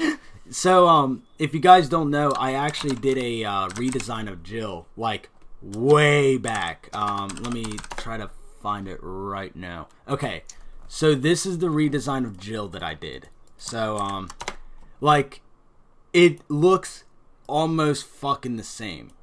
Like, the same kind of hair. Of course, tank top. I don't think she wears leggings. I think she wears jeans in the remake. But she also has a leg holster, which I thought was a big fucking thing, because I was like, how the hell does she carry weapons if she doesn't... I should carry a rocket launcher. Don't worry about it. There's quite a few things out there that tells you where she hide it. Hey, no, ask the zombie in Umbrella Chronicles. He'll know. What the? God damn it! What does everybody think about like the new Jill? You know, overall. I wish she had like a jacket like the original, because I think that would actually add on to the design. Because she looks too, how to put it, too, I guess, Aired. generic by modern times. Because if you look at down the list of how many females that wore this tank top and jeans, like, yeah, it's been done multiple times. So I do agree with that criticism. So this part should add in like a jacket or sweater, whatever she had in the original. Well, see, that's what I added in my redesign too. Is like still the signature like jacket just tied in shit. Yeah, Do you still, think though that by adding a jacket, people would draw conclusions to say, "Oh, she's just a blue Jill then," or sorry, a blue Claire then? You know? I mean, I don't No. think so, because she's not wearing like a motorcycle jacket or anything. I think if they had just the cardigan, it would be fine, because I mean, Yeah, it's she it's was an wearing easy casual sweater. wear. Yeah, it's an easy sweater to go outside. Claire's like having a biker jacket on, so I don't see how it Yeah. will be the same. Like, okay, Exactly. can I I mean, ask it's you all the summer, so maybe I guess. Can I ask you all this? Like, here's my thought process. She's been through this shit before, so you would think that maybe a fucking tank top isn't the best solution for a goddamn zombie apocalypse with BOWs but everywhere. In her Like, defense, though, she probably didn't see this coming like everybody else in the city. So I'd be fucking geared Well, up like, any she does, goddamn because day. Claire walked in with pretty much booty shorts with leggings. So Like, Well, it's I'm like just saying. Jill says in the trailer. She says, "How the hell is there so many infected?" Like, so it is a surprise for her that this is going. oh yeah, imagine you walking down to a club, you get your club gear, and then boom, zombie comes out and starts to eat people. I don't know. I like her to. I don't know. Like, here's the thing. It's a remake. It's a new game. It's a reimagining. I expected her to have a new look. Whatever they were going to give her, I was kind of just willing to go with it, as long as Jill herself looked like Jill or close to what I would think. And as long as she has her personality too, I was kind of willing to just let them see what they were going to do. I was also kind of in the back of my mind going, if I don't like the design for whatever reason, because even Claire's like, I had to get, like, I had to get used to that too. I knew that if I would probably get used to it, but if I didn't, I knew that there was going to be other costumes, more than likely some kind of either classic version of her costume or some kind of bastardization of her classic costume that Capcom kind of put together to say, here's a reimagined version. Kind of like what they did with Claire. She didn't have the gloves, she didn't have the shirt, kind of thing. But it was pretty much her classic outfit. So I don't know. I guess I'm gonna say that I'm okay with Jill. I think she looks beautiful. The design might come off a little generic or kind of samey or hi, I'm Lara Croft. Like, I don't know. I've heard all kinds of opinions. Well, I'm okay with it. And if I don't like it as much, I have the classic costume. So Yeah. I don't know. here's my Also, thing though. Real quick sorry. though, do you guys think she looks like Julia Voff? I mean, not Julia. Freaking what's her Mila Jovovich. Yes, Mila. I saw it in a um, couple shots, and I was like, Yeah, God damn like, it, one shot I is can't, ridiculous. I have to stop about this shit. I was like, I cannot do that. Somebody said she looks like Megan Rose or something. Who was that? Let's see. The girl from the Batwoman show. Oh, Ruby Rose. Ruby Rose, Yeah. yeah. Megan Rose Like, is some, like, got a lot music of. artist. I saw a lot more of Natalie Portman. Yeah, I've been said. seeing Natalie Portman and Mila Jovovich. I heard a lot of people saying Natalie Portman. I find that kind of weird because I thought she kind of looked like an older version of Natalia from Revelations 2. So I guess that's kind of coincidental just because the name is so similar. But like I don't know, like I think the design is fine. But when I did initially see it, I think it's just because of the angle that they showed off on the cover The box art. and, I agree. Yeah. like it just makes it look weird because it's at an unnatural angle that you would look at that character's face. I'll be honest with you. The initial design for Claire, when they did that CG kind of thing of Leon and Claire with the rain and stuff, I thought that Claire looked weird. I thought she looked strange. But then when I saw her in the game and She had chipmunk cheeks. yeah, well, she looked good, like, you know, in the game. So I guess it's just one of those things where, like you said, how the leak kind of box art looks different, and then like you see her in the game, and it probably looks fine. Well, like, here's my thing with the redesign is that, like, you know, of course, I think we're all fine with it, right? For the most part. I think if we're not, we'll get used to it. But, like, you have people like one angry horny cunt over here, like, saying, "Oh, they're doing this shit. Oh, actually, she should be wearing skirts." And I'm like, nigga, they give you the option to, like, get the classic costume. Like, you can't really say anything about it. Well, can I also just interject really quick and say, if you're a smart man or woman, you can just go to the PC and there's a little thing called modding communities and forums where you could request for certain mods to be made. So, like, if you want to see her putang, you can. I'm just saying, like, guys like him and his flock, they're just a bunch of social rejects. I gotta be honest. Yeah. Also, on a side note too, I don't know if this was brought up, but I still will stand by this. I think it's very strange that there's no deluxe edition with the classic soundtrack, because almost every Capcom game to date has had that hasn't been a remaster, at least, has had a deluxe edition. Even Monster Hunter World Iceborne has a deluxe edition. So, if anybody's looking to pre-order the game, everything. If anybody's looking to pre-order the game and, you know, isn't sure if they should get, you know, standard or collectors, I would say wait, because there's a chance they could announce a deluxe edition, and chances are they probably will at, like, Jump Festa or sometime later, because they did do that with both. The only problem I see with that happening, though, is all of us, you know, pretty much jumped on the bandwagon of, you know, them announcing the game and then immediately going out to pre-order the collectors. So it's like, wait, what are you gonna do? Are you gonna have a regular? Yeah, that's why I said the same thing. It's weird that they didn't get on that as soon as possible, because now it's like, if we're gonna get these upgraded versions, will that happen or will that not happen? It's weird. Oracle, what do you say about this? Anything? I think with that, though, it's like they'll probably update that collector's edition then to include the deluxe edition. They really need to, because people are gonna be fucking mad if they don't. Yeah, and also too, like I know people would be mad if they, like, went out and pre-ordered right away. That's the one thing. So, but as far as, like, the collector's edition, like physical editions, I think that you'll be able to get that deluxe edition. Like, collector's edition will get updated.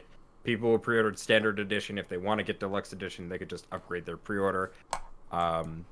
Digital, I would just say you're shit out of luck at that point. I don't know what you real do. Quick, somebody did mention that it could already be in the game, which, no, that could be a possibility though. But this is Capcom. They like to, despite their clear intentions now, they still like to see you nickel and dime you as much as possible. Like, we have DLC guns.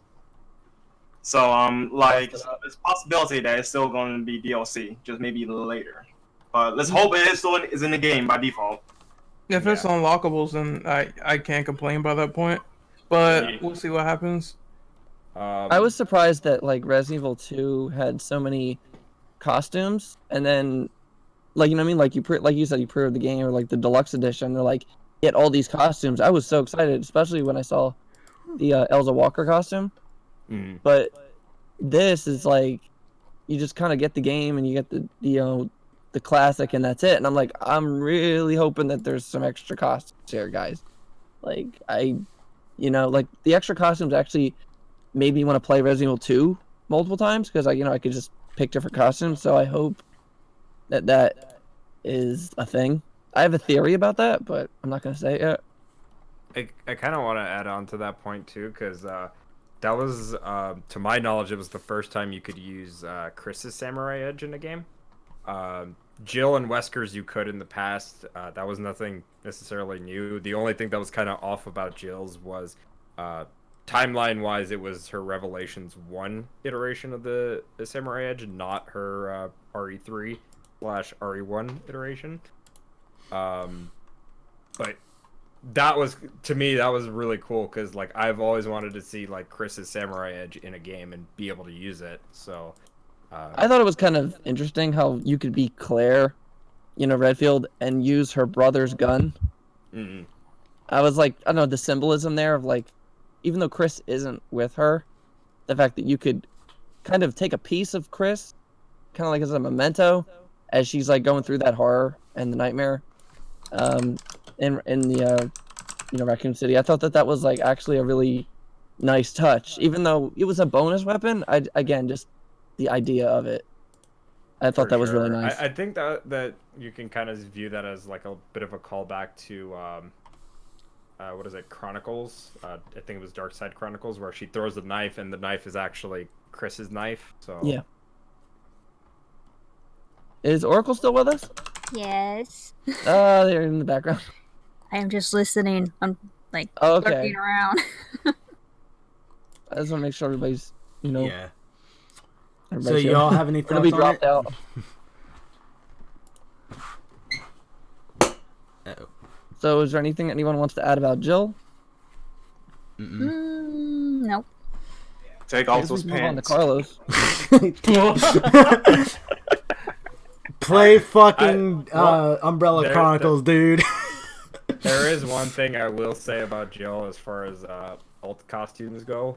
I just want to see like her RE1 costume for sure, just for the hell of it. Like, it just makes sense for her to have a Stars costume. Like, you see Brad running around in his Stars uniform, so why the hell not? If that's not in there, I'm gonna be crazy disappointed. Yeah, we should definitely get alternate costumes. Like, heck, if they want to go crazy and give us like the RE5 Revelations 1 skins, like I'd be happy with it. It's a win-win for me, honestly. Or the classic costumes you can unlock. Yeah, like the Regina. I mentioned Regina and RE Engine. I'd not. Give me a traditional Japanese police uniform for Jill, please. Give us all the classics. Make everybody happy. Yeah. What would be an interesting costume? Because I've seen as a mod for Resident Evil 3. What if they let you play a Jill Valentine's prototype? It was like, it looked like her Stars outfit, but it was like, I don't know, like half of her pant leg was like kind of like she was wearing white pants, but one of the it's white and her shoulder pads are blue. It's in the Ultimate Director's Cut mod for Resident Evil 1. They modded it back into the game. That kind of sounds like what they did for RE0's DLC.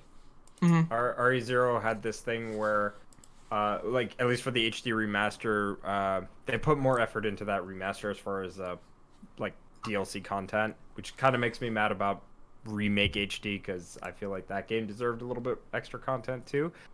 But that's beside the point. They did bring in Rebecca's prototype RE0 costume from her N64 rendition of RE0, as well as her director's cut DualShock version costume. So it's like you could have like 3 different like Stars costumes for Rebecca, and it was pretty cool. So maybe something like that. Oracle, any costumes you would like to see the most? Regina. And that's what I'm saying. Hell yeah. My sister. Yes. But yeah, I she think better have red hair too. Yes. Holy shit, dude. Oh yeah. I know I let it go. Yeah. Elsa was like.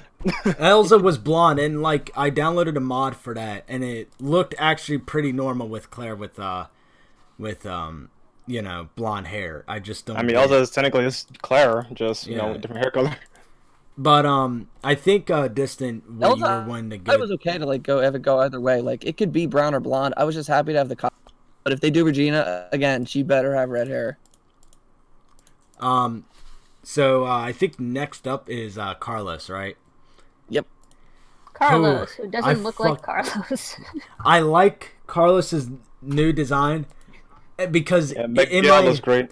in my reaction video, I was like, is our hair this thick? I say that because I'm actually Hispanic. So I'm like thinking like, man, is my hair like this shaggy? So like after the trailer, I go to the bathroom. I'm like, fucking with my hair. I'm like, you know what? This can work. I guess I guess this can fucking work. But I'm digging the Shaggy style. Just for the love of God, please just end the fucking classic Carlos Alva's misery, please. just He doesn't even just look kill his him. age in the classic outfit. He Just looks like he's kill so old. Just fucking put him down like Old Yellow. Part of the problem with the classic costume for Carlos is that it's not even the same uniform. This is kind of the same issue that Claire had, where she didn't have like the shirt underneath the jacket. But I would say this is actually, you know, at least with Claire's, like, okay, it's just one minor change, so it's like whatever, big whoop. But in Carlos's case, it's literally just a hairstyle change.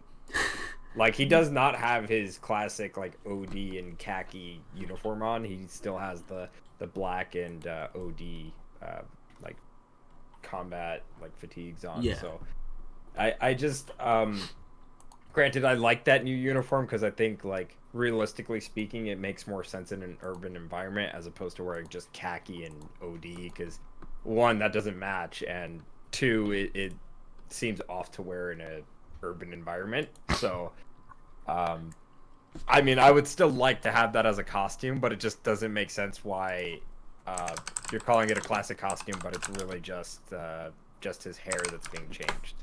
I thought there was something off about that. I couldn't tell. I was like, wait a minute, isn't he like supposed to be a little bit green? Yeah, he's supposed to have like, he's not supposed to have any sleeves on. It's supposed to be like basically an OD vest with a tactical vest on, so he can have like magazine pouches on. And the bottom half, his pants were khaki by comparison to his remake design, which is all black with an OD tactical vest with magazine pouches. So, like, okay, here's my thing on Carlos though. Like, the thing that I liked most was like when I was a kid, his accent. Like, holy shit! Like, when I was a kid and heard his fucking accent, I'm like, you know what? This is very stereotypical, but I fucking love it. Like, me as Honduran and shit like that. I was like, you know. I used to say that line of the, I know, you want to ask me out. Oh, the foxy ladies love my accent. It drives them crazy. Like, Survive, I fucking you're hired. love You're that. gonna be Carlos. Dude, I need you to read something there. That was class. That was nicely done. That, like, okay. that, like, I love, even though, like, yeah, I'm Hispanic, and nowadays it'd be, you know, offensive if they did the, you know, the stereotypical route. Like, I fucking love that shit. Please bring it back. Just seemed like one of the ways they went with this direction is to make him a bit more gruff. I mean, it's the route that I expected him to go, to be honest. Also, the reason why the classic model does not make sense is because it seems like the new Carlos was suited for the facial hair that he has now, and with the classic, it doesn't look right because of that. So that's really the big colors issue. were there. Yeah, that's also a thing too. I don't know why they decided to say, well, the classic outfit is just the outfit that he has now. That's not the classic outfit. The I classic feel like outfit's they didn't- technically his hair. Yeah. That's what I was gonna. I feel like they changed his hair because they were like, all right, we're gonna give him the classic costume. We're not gonna do much with this. We're pretty much just gonna change his hair because people are already gonna bitch about the hair. So Okay, not gonna lie. Now I think about it, when you guys point out the hair and the faces, they look like they could be somebody's parents in Resident Evil 3 already. Fucking oof. I put it to you like this. You know, just like I said with the costume for Jill, like, if there's something you don't like, you know, you can always, you know, jump on the PC Master Race and just get into Fuck your modding. Master Race. yeah, Even though I have a I'm PC, glad fuck your I got- Master Race. So I'm just saying, like, believe it or not, modding is not as hard as it's made out to be, and definitely worth it if you can get into it with PC gaming. So I would recommend, you know, if you want to change something or you don't like the look of something, just go through the PC version and just mod it. I know that Capcom is like a multi-million-dollar, you know, video game company, and we're just like we're average people and stuff like that. But I feel like some of the things, not everything, because there's things that the modding community does that are a little out there, and there's things that they obviously can't do because of ESRB ratings, and you know what I mean by that. But there's other things that where they infringe on copyright. So again, I know why they, but there's other brilliant things that the modding community does. Like bring back, should have been in there, or they tweak it, or like classic costumes or entirely new models or whatever. There's things like that where I feel like where I wish that Capcom paid attention to, and maybe they're like for Resident Evil 2, like God, the amazing mods for Resident Evil 2 remake. If those, it's a fraction. Amazing and some questionable mods. No, it does. No, we better not have that fucking Mr. X and Leon Ricardo's shit. Neo says Mr. X. I'm gonna need to have like, a smoke after watching that shit. Well, like if a fraction of the quality mods for Resident Evil 2 were somehow put it into the game officially and done by Capcom, it would have been brilliant. So my point is, like, if people are already going to do Resident Evil 3 that are going to be really well done mods, I don't know. I just kind of wish Capcom would pay attention to that. It would not be the first time you, Capcom Brandon. has taken something and as a mod and used it for a port of something. DMC Devil May Cry actually did take a mod that ended up becoming a mechanic. By the way, well, yeah, there's a few mods, but there's one in particular I know people pointed out. It was an ability called Triple Angel Evade, which that in particular was a mod before it became an official ability in the game with the definitive edition. So it's or even like for Resident Evil 2's like 1998 mod, which I think is pretty much done outside of like the zombie models. But like they took like the original models and they let you fight against the old like PS1 versions of them. Like that should have been in, and that was a brilliant mod. But I'm actually wish genuinely Capcom surprised. I'm genuinely surprised that Hunk never got his PS1 character model remastered with or even Ada's with the classic costumes that Leon and Claire. Yeah, absolutely. Right. I agree. So. Okay, I can actually could answer that. There's generally not that much of a difference between Ada and Remake and Original 2. So there's really no point of doing a classic costume for Ada. True. True. I guess just a step. Same thing for Honk. There's not that big much of a difference, so I can see why they wouldn't bother putting resources in doing that. Now, if you want the blocky ones, though, that I can understand. Yeah, that's what I mean. Yeah, that's what they were talking about. I would want both, but kind of as a counterpoint to that, you do have Leon's, which Leon's isn't that much different from his remake costume outside of the body armor. So it kind of goes both ways in that regard. I get what you're saying. They might not want to bother with it just because it's too similar. But at the same time, they did do Leon, so it's that is not true, because Leon has more padding on his own gear. His is more in line of modern police gear, which I don't know why, but... And I think it's weird when he gets shot as well. He doesn't have the elbow pads anymore or the shirt underneath. The fact that he got shot like that in the first place, man, why? He has chest armor on. Yeah. Don't question it. Either Annette is one lucky shot or she's one hell of a shot. Yeah. Oracle, what are your thoughts on Carlos? Well, I know a lot of people keep telling me that his hairstyle is around the 2000s era. But then again, people can have whatever hairstyle they wanted back then. Mm-hmm. His outfit looks pretty good, but I wish he would keep the accent that he was given before. Thank you. Oh my goodness. Yeah, now he's kind of like Rambo a little bit. But yeah, he does look like Rambo. Here's my thing though with the hairstyle. You gotta think. Okay, so I have some pretty fucking thick hair, so I can literally make whatever style I want with this hair. But the thing is that when it gets, rainy or hot or, there's a lot of moisture in there, it will get fucking big and frizzy like his. So it's not the fact that it's a 2000s haircut. It's more of the, just all the heat and moisture of fucking, of the atmosphere making his hair look like that. It's... you gotta keep that shit conditioned at all times, man. You know what's weird? I actually, when I saw his redesign, I don't know why, but I actually expected him to have a ponytail, like straight hair. Like Ben. Well, yeah, but like his hair would have been like jet black, super slick back, just like almost like Japanese samurai style. Like I thought it was gonna be something like that. Maybe that's an unlockable outfit. Uh-oh. That's a mod idea. Someone make it.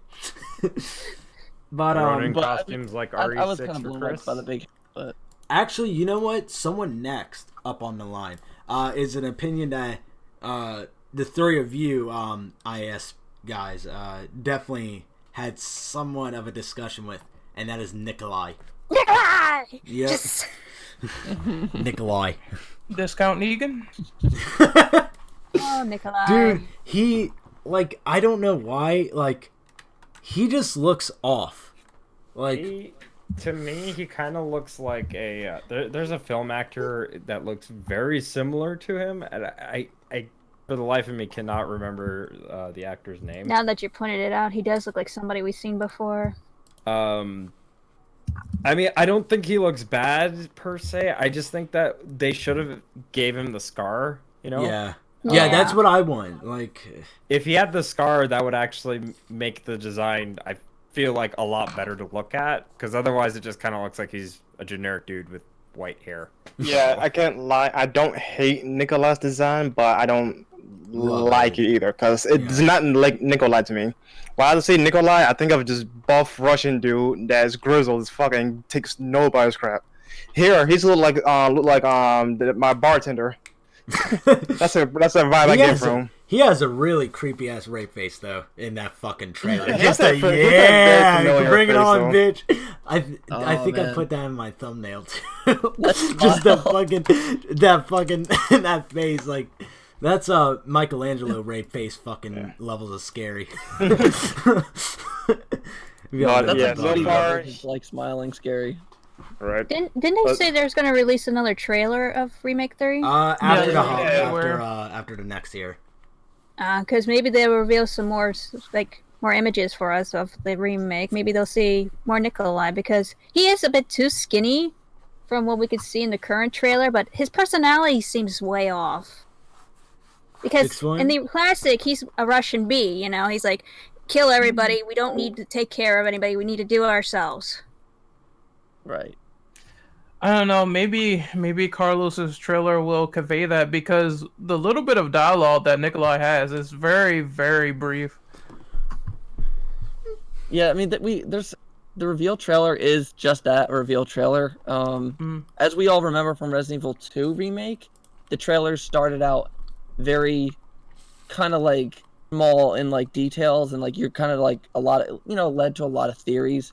But as we got further up to the release, the trailers got to the point where you were like, okay, Capcom, please stop. I don't want to see anymore. You're showing too much. Like, so I feel like that's how it's going to be again.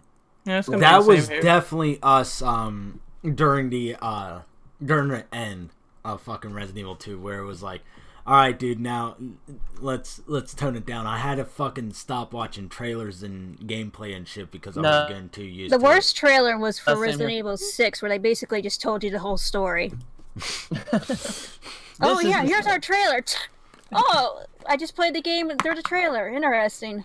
Oh, they killed it for me when they said that Jake was Wesker's son. I'm like, why would you reveal this in a trailer? Oh, this will get more fans because we did the Wesker Birkin crossover. It's like we got their kids to get together because everybody wanted them to get together in the classics. Ugh. That's like the worst thing that's the worst thing they could have done by just spoiling that to everyone. Now it's like there's not much surprise now. It's like a fun death scene in a trailer. It's like, why? I also actually really hate the way that they've handled some of the other Weskers in the franchise, because I feel as though they should have made a game where Hunk is just a mercenary that, happens to no longer work for Umbrella, but according to current canon, he still does. But I feel like there was a missed opportunity to make Alex Wesker Hunk, or even Jake Mueller Hunk. It just would have made a lot more sense. No, it'd be a surprise. It's somebody Chris actually knows back from his army days. Yeah. Yeah, that we would don't be talk pretty about cool, Jake. too. But just I want Ark Thompson to come back. Fuck y'all. just a lot Oh, of remaster lot of missed that. opportunities with that. Goddamn right. I want I want Resident to see Evil Bruce Survivor. too. Bruce and Fong Ling. I want to see Resident Evil Rebecca. Survivor in fucking Resident Evil 7's gameplay style. Give me that. Please. I'll fucking buy it. I'll be the only person buying 1,000 copies of that fucking game. Crawl out the Capcom on hands and knees, please, please. I'll fucking do it. See, I bitch. know Ren has mentioned that a couple of times in his videos where they should consider like doing a soft reboot or reimagining of the Survivor series. They're not Yeah, gonna do it. It's sold too less. I would be, because like in terms of Resident Evil side games, I mean everyone pretty much tore like Project Resistance apart. So them doing like a really good Resident Evil spin-off game, I think that would really like turn the tides a little bit. Not just Resistance as well, though, because Capcom has a lot of side games that are just not good. Just not good, yeah. So them doing like maybe Revelation, Umbrella Corps, yeah. Fuck Them doing- Hardcore. There's a lot. I feel like with Project Resistance, just as a side note, I just want to say, the character Becca that they revealed, like before they kind of like revealed her, I felt that there was a really missed opportunity to throw in Elsa Walker, like as a reimagined character, not as Claire. Ooh. That would have been I think fucking Elsa would have been good. great. God damn it, Capcom! Like honestly, they could have brought her back, imagined her as a new character, not a Claire clone, just somebody, and the fans would have been crazy, like, going, "Oh my God, look, it's Elsa Walker!" Like what? Like the real one, or like that would have Time been to send out a crazy. tweet. Bring back It Elsa Walker. It as a drives character. them crazy. I tried. I did try on Twitter. I made this art like of Elsa Walker DLC for Resident Evil 2, and I think I called it The Road to Hell. Oh. And it was dope. I mean, I'm no like, masterful like Photoshopper or anything like that, but I was pleased with how the image came out, and it got a lot of attention, and like Tony was like totally flipping out. I wish they would have did something like that, but that's definitely a talk for another day, because I could definitely go into how I wish that Remake 2 did more 1.5 stuff. Maybe that should be a Distant Voices thing. Wink, wink. Oh, hell yeah. Wink, wink. Hell yeah, I'd be up for fucking talking about Remake 2. Dude, I would like no joke, no lie, I would pay for a Resident Evil 1.5 HD remake. I just saw somebody say we might as well make Alice a DLC. Oh God. Hold up, I'm gonna be back. Okay, hold up. Hear me out here, though. The original Like, Mary I know Sue. everybody hates the movies, though. We all agree the movies are shit, right? We all You know agree. what? Okay, but hear me out, though. I have this gun loaded. Capcom could potentially take Alice and actually reboot it into actually a decent character. Cause think about That it. is true. Cock the gun. We should own the movies though, but we haven't seen Capcom, do something with the character. So the possibilities are there for Capcom to do something different with the character if they decide to take Alice into the mainline series. If you I give me believe Alice there for was a fucking rumor remake. at one point. This was like years back, but there was a rumor at one point that Alice was going to be like in the mercenaries for. Yes, I remember RE6. reading about that. Oh, it was a nightmare. Everybody was freaking out, like, "Please, Capcom, don't do this." Yeah. I mean, honestly, like looking back at that now, I don't think I would really mind if they did that for like a mercenaries character. Hell, I don't even care if they wanted to go like balls to the walls ridiculous as like, start throwing in like Street Fighter characters for mercenaries or whatever. Like I don't really care. Just go ridiculous with that. I just imagine Jill confronting Alice and just give her that classic Carlos smack. I would pay to just see fucking Alice just get slapped across by. I really Claire hope they Jeff. include the smack in the remake. Oh. He just says "foxy ladies" and he just fucking just like Barry, don't say it. just straight up with the foxy ladies. Straight up with the shit. Sounds like the fucking ending to DMC5. Don't you dare say it. Jackpot. So, like, what Oh, do we think about dude. the other UBCS members that they kind of briefly showed, like Murphy Mikhail? and? Oh, dude, Mikhail looks so fucking good. He looks He's beautiful. old. He's old. He's so good looking. Ah. Somebody said he looks like Bruce Willis, and I'm like, I'm okay with that. Let a me good see the accent, trailer. too. Hold up. Let me watch the trailer again. Actually, you know what? Never mind. I could just fucking bring up Photoshop. What the fuck? Because I already cropped this photo out. Oh, Kendall said something about Tyrell. Oh He yeah, looks that's fine, right. too. Yeah, I saw him, Murphy, and Mikhail. I saw nothing wrong with them in terms of how they looked. Yeah, Is it Mikhail or Mikhail? Because I'm Mikhail. saying They say- Mikhail. They say- Mikhail. It's Mikhail, but they also say Mikhail in our In the It's kind of OG. weird. Like, Yeah, I think It's Jill kinda calls him weird, like- Mikhail, yeah, and everybody else goes Mikhail.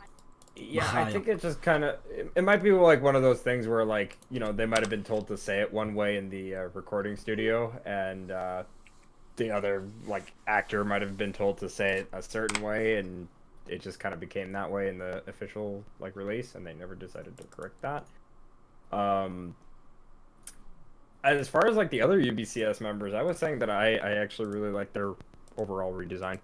Holy shit! I can still see black. it. What the fuck? I See can. what? See the light? No, I can see him actually being fucking Bruce Willis. What?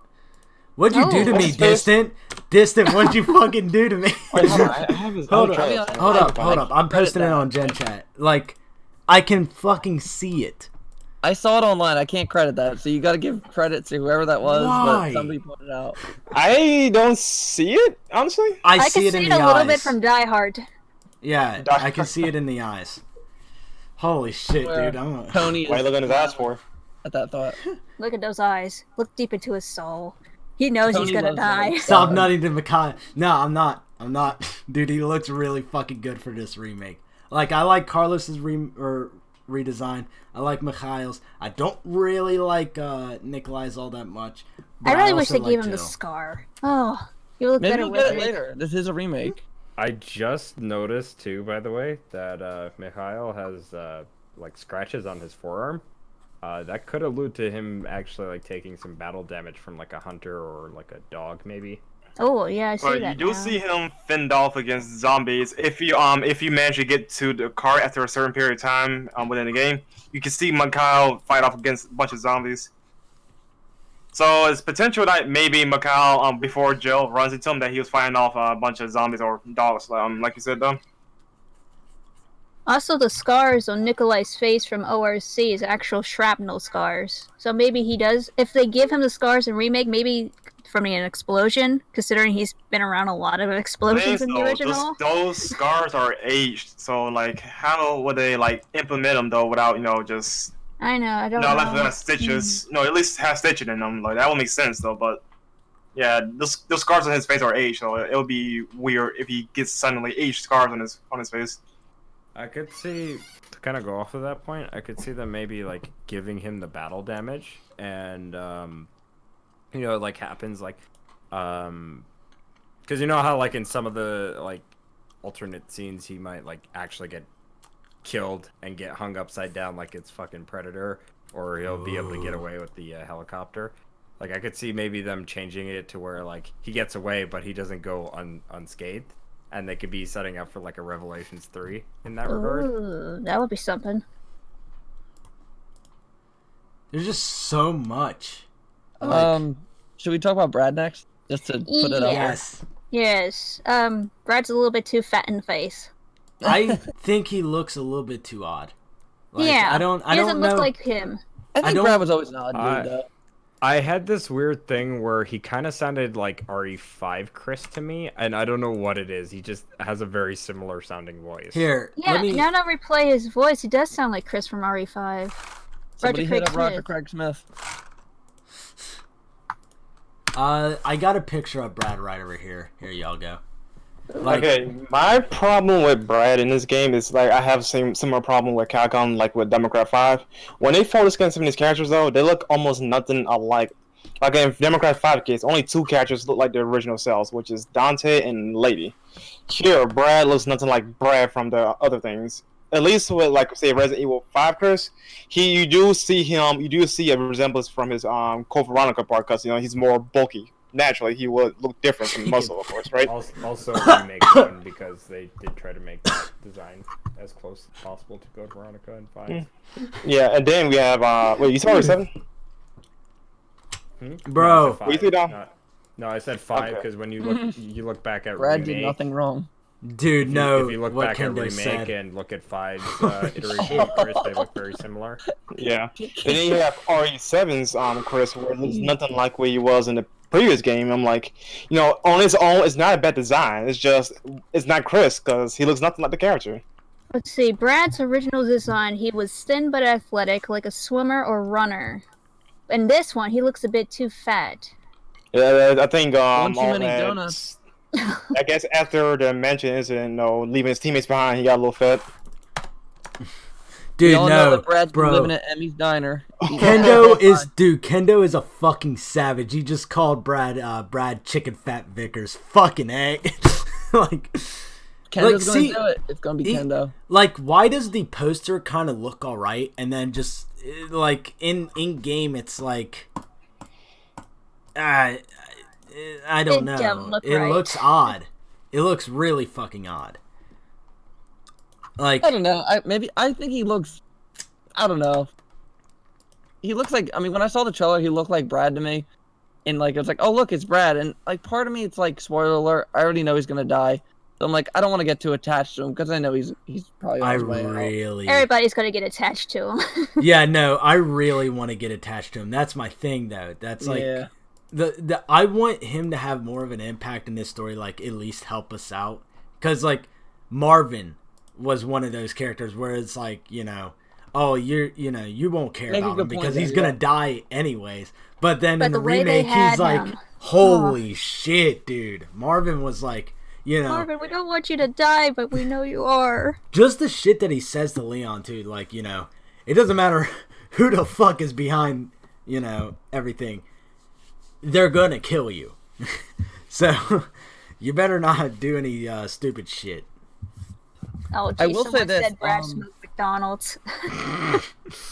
I will say this, which was an interesting thing about his character that it seems like they're retaining from the original. Shout out to Let's Talk Resident Evil for pointing this out, because I don't think anyone in the community pointed this out. I think it was their dream, in particular, when they were breaking down the trailer, that said this. But they were doing a slow-mo of the trailer, and they that one part where they show Brad and he's kind of like waving Jill on or something. He waves to her, and as he waves to her, the fence that was holding the zombies kind of falls because the undead have like now overpowered the fence. And as he kind of like waves on to the people to move, you see him run, and then in the very like last couple seconds of him on screen, you see the bar jack right there. So I think he still does run into the bar. Oh. Like he's telling Jill, "Come on, let's go," or like, "Come on," and then he gets like too scared or too thing, and he just runs into the bar. Okay, I'm glad you brought up bar for a second though, because it's sort of RE3 related though. But how do you feel about if they implement Outbreak characters into Remake 3? I would be Oh. fine with Because it. they were I would- present at the same time as Jill, obviously, because they were there. So like, what if they run into like the bar they went into was the same, like technically would be the same bar, just in Remake land it would be the same bar. But as the it ones would in, be like a couple minutes after or an hour after. yeah, something like that. Yeah. So kind of like a reference to it, but like I said before, like not a direct like it went the alludes to fuckers. it. Yeah. Maybe would they'll find like say, files or something left behind from an Outbreak characters, like in 7, where you find that thing from Alessa. Mm-hmm. Yeah, I would say actually too, like not even just the characters, but locations would be really cool to see. Oh my God, Raccoon Zoo, bring it back. Fuck Yeah, I want to yes. go through the fucking zoo with Jill. Let's go. We all know we want the zoo. Revenge of the. Oh my God, the row. We would have a heart attack if we found out that the toucan was in. Oh my. I'm just Oh imagining the God. details of Oscar. Wow. Hated that stupid bird. Yeah, everybody hates that devil bird. I just like I love the Outbreak games and the cast and like the story, and I have such a huge heart for that game and what it tried to do. I still think it's an underrated gem, both of them. And It's good game came out at the wrong time. yeah, absolutely, 100%. So anything that they want to do with it, whether it be characters or references, or God forbid we get an actual HD remake. God, I would take an HD remaster of the PS2 games. I'm that desperate. Like. So again, anything with remake Outbreak, I would definitely love to see. With the amount of people demanding Outbreak for, the past 10, 15 years, you would think Capcom would take the hint, but maybe they're just waiting for updated graphics and capabilities for the computers and stuff. Just for the fact that it's going to be Raccoon City, though. I mean, Considering it's the kind of original like Outbreak, they weren't able to add everything, so a lot of stuff was taken out. Yeah. which is why they made a Fallout 2, right? Um, Cause I'm pretty sure Fallout 2 was made because they couldn't fit all the stuff in Fallout 2 into Fallout 1. If I remember right, Allison Core told us that majority of the stuff that they wanted to add couldn't fit in, so they added what they could, even though they couldn't even add some of the dialogue. No, that explains why everything is just one line. well, Did you know she is the voice on that phone call? Really? Yeah, when she says you got a phone call and it's Nikolai that talks afterward, that's her voice. Oh. What the fuck? Wait, what? I missed that. Yeah, try to look up the ending there and listen carefully. It's her voice. Wait, whose voice? Allison Quartz. Oh, really? Well, here's a question that I want to ask you all. Wow, 30 scenarios for Outbreak. Do you guys think what happens in Resident Evil 2 will affect Resident Evil 3 after Jill wakes up from her infection? Not really, cause she's nowhere near the police station. After she gets right when she gets affected, she's not near the police station. So I doubt anything will be effective, unless, like I mentioned this to you earlier, like what if they bring in G adults into Resident Evil 3? Yeah. Well, see, that's what I'm talking about, though. Right, that's the only thing that could happen in Aftermath. This is G adults, because you do see a bunch of corpses with the chest busted out, and you do see Chief Irons, embryo bust out of him and it disappears. So hypothetically speaking, you could see G adults in 3. But also on that note, they said that they're gonna be changing the story a whole lot. Like it's gonna be a big change. So what changes do you all think will happen to the story? Like, we all know what's going to happen. Brad's Jill's gonna probably going to get affected early, because you see the bandage of her, like, before she gets to the training. Her elbow, right? Yeah, because it's a possibility that could happen. Makes me wonder, like, section I want to talk about with Jill being affected. I have a whole thing I want to ask guys. I want to see that helicopter land into the police station. God, that is the only logical thing so far that we could conclude that that's the same helicopter that crashes, that Nemesis potentially could shoot down. I was gonna say, with the storyline, this kind of goes in hand with what I wanted to ask everybody. Because you said that they're changing the story. Thus, when you change the story, you also not only change the story and the characters to some degree, you also change the areas. Now, I know we talked about Raccoon City. I know we talked about the new redesign. But with the story changing, thus, like I said, the areas change. So is there any areas that you're hoping with the new changes that they're making to the story? Is there any areas that you hope that they keep? Is there any areas that you hope that they add? Or also any areas that you could see them cutting? Honestly, I can see the graveyard getting cut. If they were like really close to cutting the alligator, I could see the gravedigger getting cut. For I have one thing though.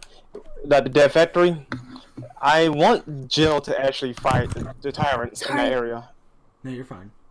You're fine.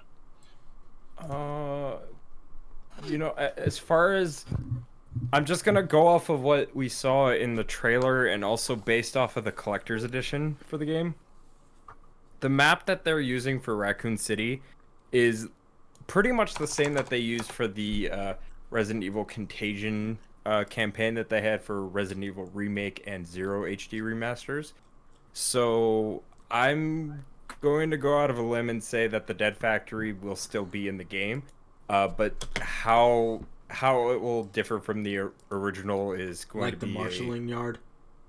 yeah, it's gonna That be hurts. let's wait and see how that changes, because as far as we know, it's going to have the same general layout based on the map that is both in game and on the collector's edition.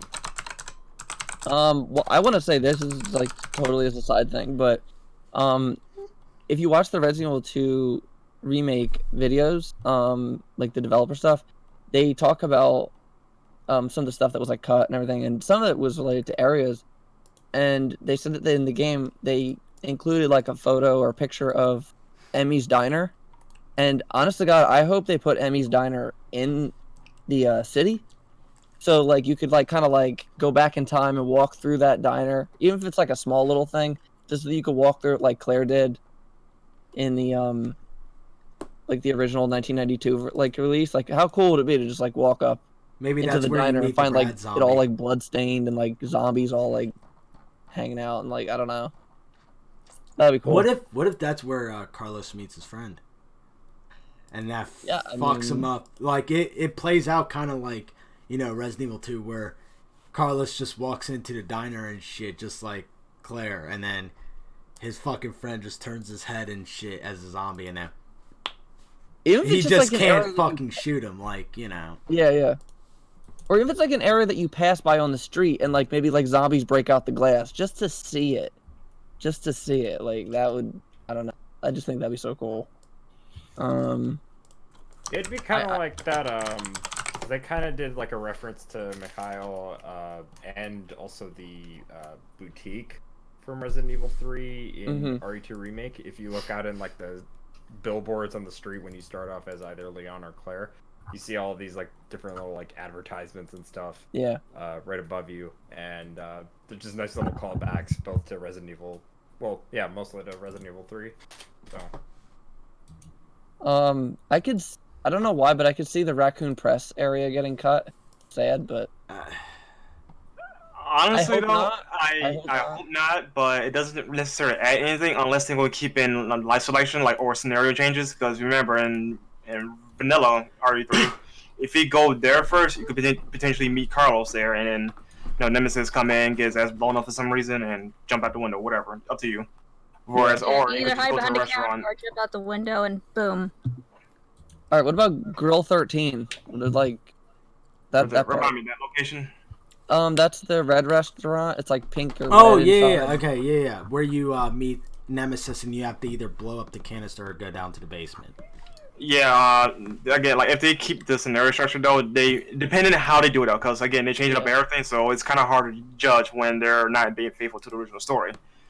So, but if they decide to keep that, because you do get some important items, more important items in that spot than you would in the other location. Wait, But then again, though, I think it flips depending if you be Carlos on one or the other location. was the diner called again? Dale Emmys? 13. Oh, well, Diner, it was Emmys. Diner, but yeah. Yeah. Sorry, I was looking at a gameplay photo of Jill with the shotgun, and I saw a neon sign, and I thought it was that fucking restaurant. Never mind. But it was Do you crazy. think- Like, go ahead. Do you think they'll expand the pet shop that you come across in the original? Maybe they'll have dogs jump out their windows. That could be a possibility because you do see a lot of dogs in Remake 2 outside. Yeah. That would be something. You just run it by, and next thing you know, a callback to the classic where the jumps through the window. Yeah. Or the birds breaking through the bus. Yes. I posted it before, but in one of the interviews that Capcom was talking about with the markings on the map that they provided, they did say that a lot of these locations you will be going to, and the UBCS does have like a base of operations at like Redstone Street, so you'll probably be going there, and then you'll probably be heading to the STARS office if you play with like if they do like some expanded segment with Carlos, because we don't know what they're gonna do with that. But it's a lot of markings on this map that you will be going to, and I think Let's Talk Resident Evil mentioned that a Dr. Bard is mentioned on this map where he'll be hiding, and he's a character that we really never seen in the original, so they're already like doing new things with it. Also, It I would be want that video to. footage in the trailer. That might be him. What Yeah. about Raccoon Park? I heard That that might have been Dario though, which I don't know. I don't think it's Dario. I don't 'cause- think it is either, because like I really don't want him or them to expand on his fucking writer shit. Just that he was just a normal dude, just wanted to be a writer. He's in, but I don't want that on like him. I'm kind of speculating as far as like the other markings go. Like, I know some games did this where like they had like a pre-order like map that you can get, and like the map would show you like a secret location you could go to. So I wonder if they might be doing that with the markings as well. And also I posted in chat the images that I was talking about with the RE Contagion maps. Like you could see by comparison to what's shown in the trailer and on the collector's edition, it is very much alike to what's on those Contagion map like redesigns for Raccoon City. It's just what was it? Like I can see shit getting cut from the game, which is honestly a reason why I'm really scared about this game, is because the amount of shit that was cut for Resident Evil 2 Remake, like a lot of enemies were cut from the remake, which I was not a fan of whatsoever. And then also like, the reason why I gave like Resident Evil 2 Remake a low score was because of the story elements of it. Just because like they really fucked up with The scenarios. well, the dual scenarios, and then also with the first remake, What? some of the shit in the stories just don't line up. Like, how can you be killed by Yawn but also be killed by fucking Neptune? Like, we need a bit of consistency here. Yeah. I thought that the nursery like could have been expanded a lot more, and I was actually kind of sad when I found out that they had an enemy that was planned for that. Oh, you It mean the looked really- orphanage? Yeah, What do you guys think about the toy store? Do you think that Toys. there might be a possibility of Yeah, there was kids a toy store in the background, and oh right, yeah. in the words of Michael Jordan, fuck them kids, man. Not I right. don't think that's. To be honest, I don't think that's gonna be like an area we can go through. I think it's just there for background because at least based on the gameplay that we've seen so far, they've had Jill turn immediately left. I mean, I could be wrong.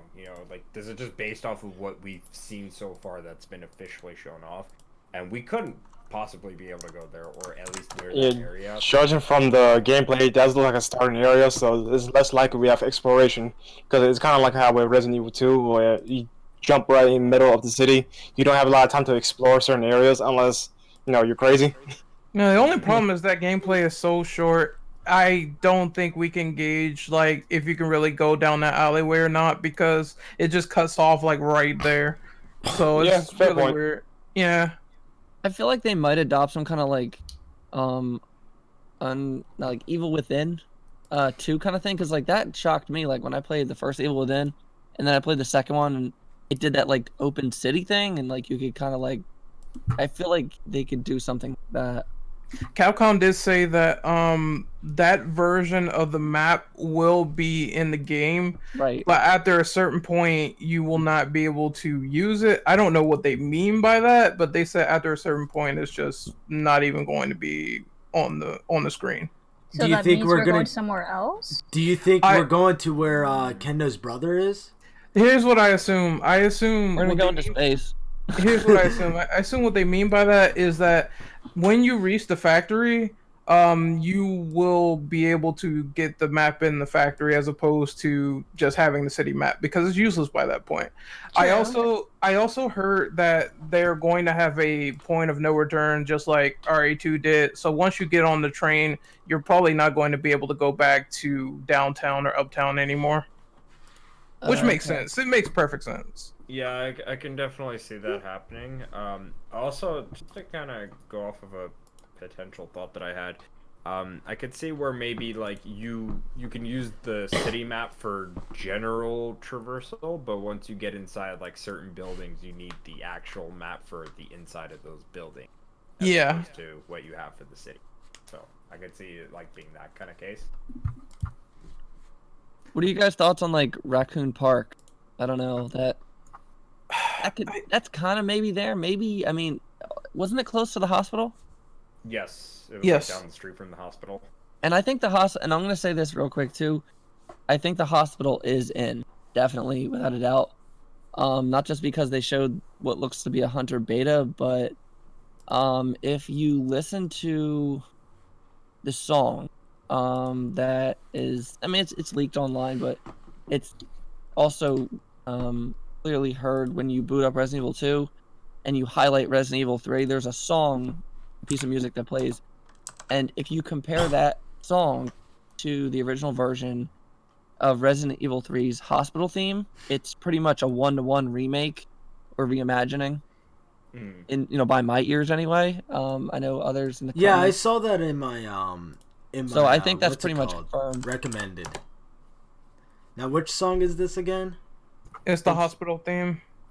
Oh, yeah, he's- no, I meant he's for the referring remake. to when you go on Resident Evil 3. This is what he's referring to. Like when you go onto the game, on the very bottom of the menu, it shows you like a thing that says Resident Evil 3. It basically takes you to the store page so you can pre-order it. Oh, Yeah, if you okay. Highlight that. It starts playing a song from the remake for Resident Evil 3. I thought that was. And that's the new Let me hospital play it. theme when you go there. Hold up, let me play it for the stream real quick. Fucking Switch, I don't care about your goddamn shitty console and with your stupid whatevers. I hate ads. So which one is it? That's, Oh, do you have RE3 I don't. boot up survive? Yeah, I have it up, but I don't think I've heard this before. Yeah, it's new. It's what happens when you highlight the game. Okay, I'm back. Okay. I'm Yeah, I've never heard that before. I've heard the Nemesis theme or both versions of it because I kind of pieced together where it was like, Payday 2 where you have the ambient shit and then you rev it up to the action. In my top 10 video, I kind of mixed it together where it would make sense. Holy shit. But yeah, I mean that kind of in my opinion, based on the similar sound and everything like that, I think it's safe to say that the hospital's capacity is definitely in.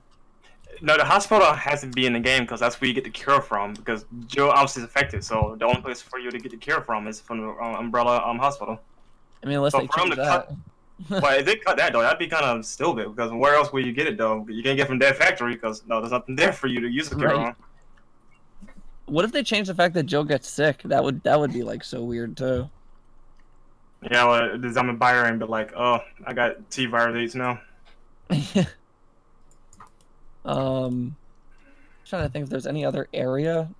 Oracle, you think of any areas that like relating to the story chain? We know the gas station's in. Oh yeah, Yeah. Staglia. Yeah, that's definitely there.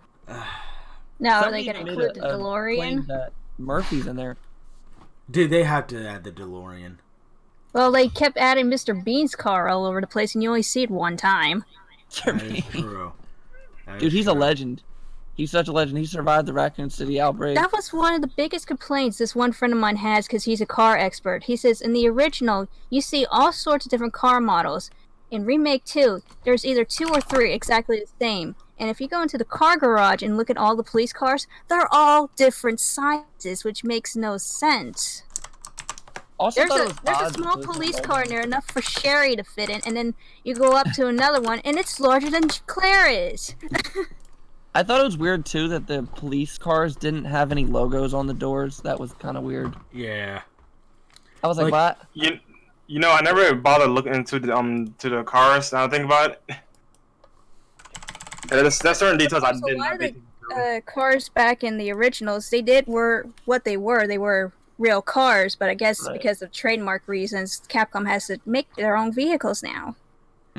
I mean, that's Well, makes sense, but I just don't understand the no I logo. kind of thing. speculate, and I don't mean to cut you off, but I kind of speculate that most of the money went into photo scanning in both motorcycles that were used in Harley RE2 Davidson. Remake and Devil May Cry 5.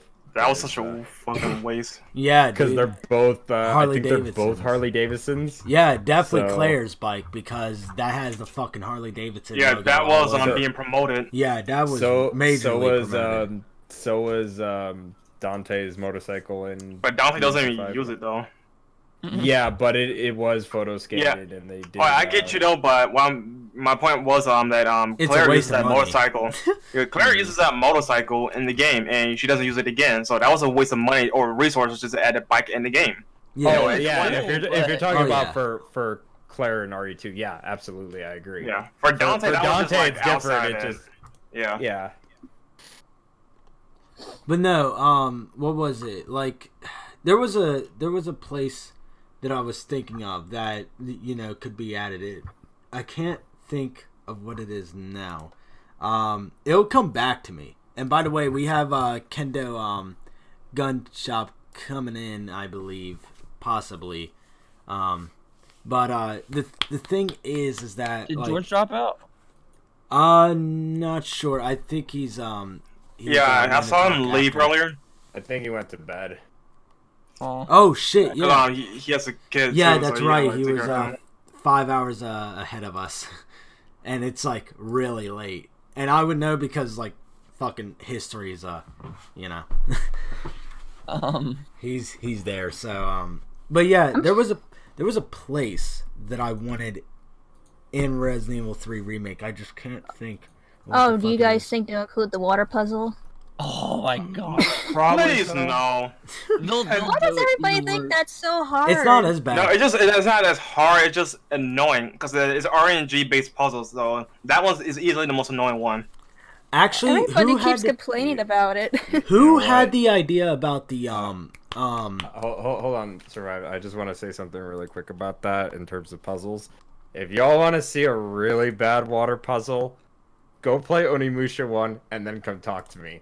Oh my god, Because that is literally the puzzle that is so infamous that it has made people rage quit that game forever. I hate And I that love puzzle. it. That puzzle sucks. Oh my god, I remember that. Honestly, I didn't you find know, that puzzle to be hard, to be honest. you know what? That puzzle is not hard once you know the pattern for it. Yeah. So I remember that. Oh Yeah, my- I can't front. That puzzle wasn't that difficult, but go ahead. Okay, so it was one of you guys that was talking about the gem puzzle. One of you, I don't know if it was Dom, and I don't know if it was Brandon, but one of you were talking about the fucking gem puzzle and it being and one of the gems being somewhere, where it was Are you talking about the clock puzzle? it's where you have to get the battery and shit, The battery.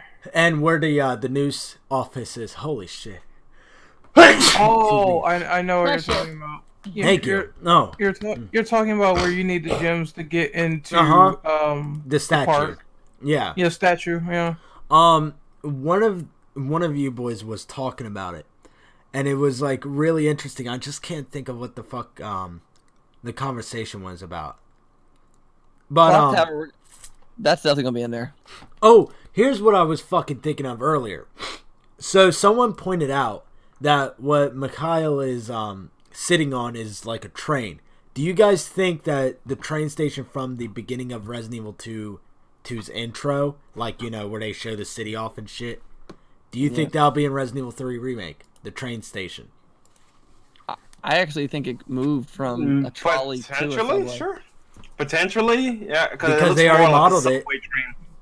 there, specifically for RE2 Remake's concept art, and you can see this, I believe, in game.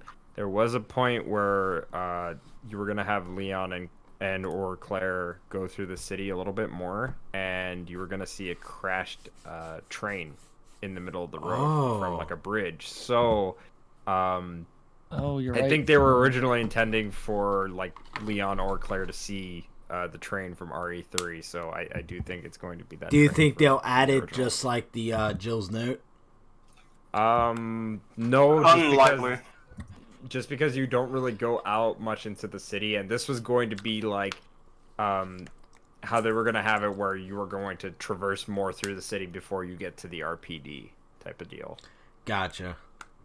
I think we should actually talk about the RPD as an area in terms of a new area and story, because Jill goes back to the RPD in Resident Evil 3 to get something, but it looks like Carlos and his team are going there for Dr. Bard something. I speculate that Jill called for help, or like you remember how in the original Jill listened to Carlos' message over the thing. Maybe I'm thinking maybe in reverse could happen. Reverse could happen where Jill using the stuff to communicate outside. Oh, go to the STARS office. Yes. Here. So I speculate that that's why Carlos and the other guy went in and tried to go through, and maybe Jill was dealing with Nemesis at the time inside the police station. Because you see this giant hole in the wall, so Nemesis logically had to go through that. Let me ask you three something. holes in the RPD, 2 in the shower room, and 1 in the... That is true. It leads to the STARS office. Yeah. Can I... So, here's the thing. Do you guys think that where it looked like Carlos was coming in from, it looked like where Claire entered in through the RPD, or sorry, not entered in through the RPD, but where Leon and Claire met. Do you guys think that like zombies would like overwhelm the two of them, and then they would be the ones to put on the chain lock? That Like would make the connection more valid, because in original, the thing behind that was like before people came into a police station and started tearing everything down, Jill went in before all that happened in RE2. Yeah, At least and then allegedly, also, I think. what if Jill was the one to power the RPD down? Like, say Marvin and her talk, and then she says, or Marvin tells her, like, you need to shut this shit down. You need to go to the STARS room or somewhere to help me out.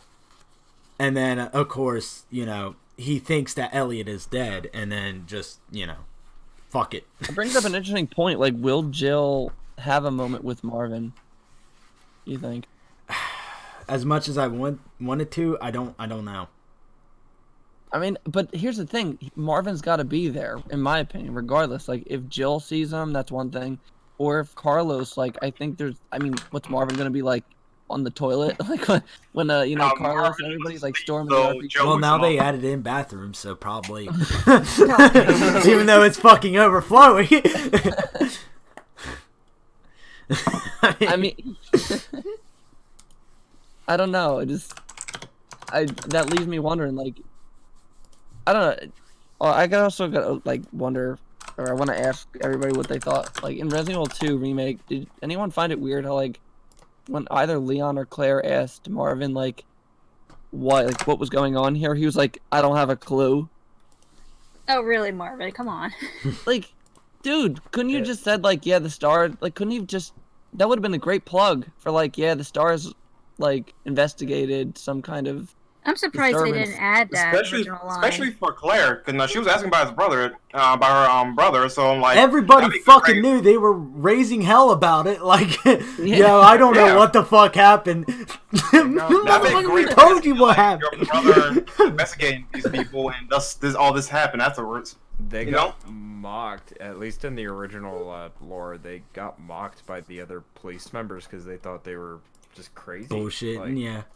So it was like, aside from Chief Irons not believing them because, well, he's corrupt and he already knew what was going on, he's just putting on that, like, facade of, oh, I don't believe you, you're just crazy.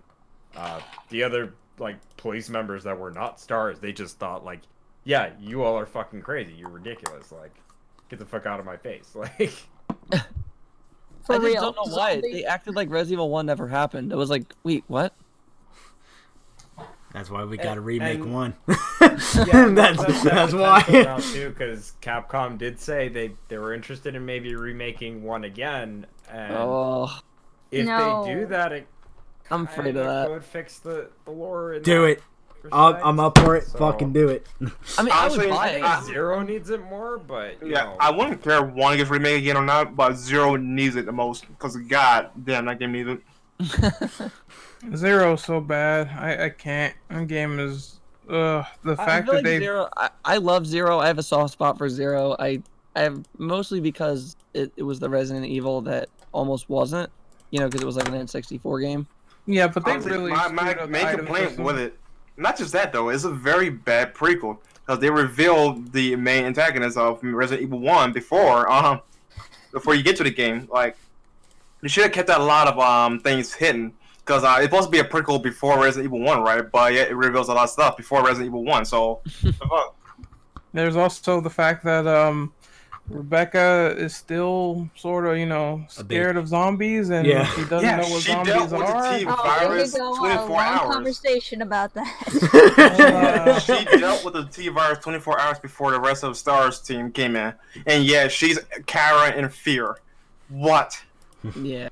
Come I on. mean, I would have I'll been say better this, if I'm she working ran on out of a bullets. novel with her, and it was difficult to get around that when I was writing my little fan story that I'm working on. It was hard to get around that because it's like the elephant in the room. It's like, why didn't she, tell the Stars and everything like that? I did it my own way. It's probably gonna, it's Can just we one of mention those how she acts in Vendetta? Oh, please don't. Please don't. That's such a bastardization of the character. Like, oh. I still like Vendetta though. I don't know. It's just a personal thing, but Just the way she behaves and acts just is like, ah. That's not Claire. I'm sorry, that's not Claire. Like, Claire. or Rebecca. Claire, or Rebecca. See, this is what happens when I'm tired. Sorry. Like, yeah, But yeah. That's not Rebecca. But But yeah. So I think for the last point, what do y'all see the most changes in the story being?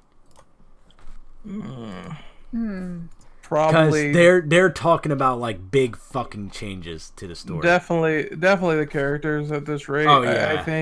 I think a lot of stuff is going to be different in terms of starting points and maybe end points as well.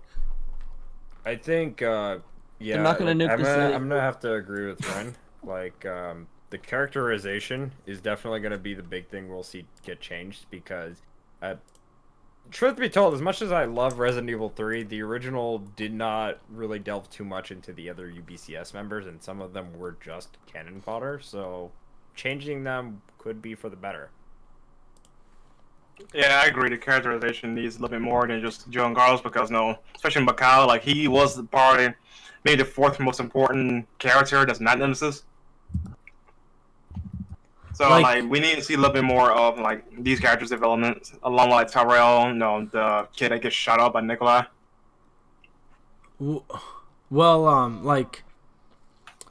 like what kind of changes do you see in, like, maybe some story elements, like of course the fucking helicopter crash, like that is really like.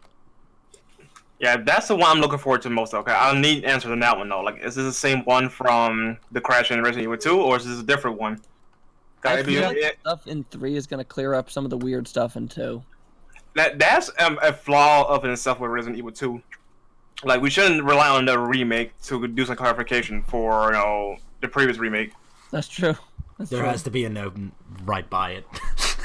I mean, the only thing. I'm going down anyways, dude. I mean, the only thing they really should do to fix like some of the old canon is the stupid stuff they used to do with the police barriers, because it made no sense for them to be like removed and put back up again in RE3 to RE2. It made no sense. Actually, this one. Oh, I'm sorry. Go ahead. Well, part of me is also thinking back with the original. I know we talked to somebody about it and read up about it, but the original had so much stuff taken out of it in the original idea, so they tried to supplement as much as they could, like with all the other original games. So maybe they're reusing the material that they didn't have a chance to use back into it, because it was going to be a totally different story than what we had currently. So maybe they're going to be doing that. Do you know of any of the different like set pieces that they would have used? Yeah. Here's the thing. I think with them making this game at the same time as RE2, it might clear up a lot of plot inconsistencies, and considering that they are reusing assets and they are providing assets to the other team, that form of communication might be a little bit different than how they used to do it in the past. So I'm hoping that they have this communication in mind and they add in more additional story context because of it. Because I do like the fact that Jill will be able to meet Kendo for the first time in this, as compared to the original where there wasn't that sort of connection where they have their stars guns. Who, Annette dies by fucking Jill now?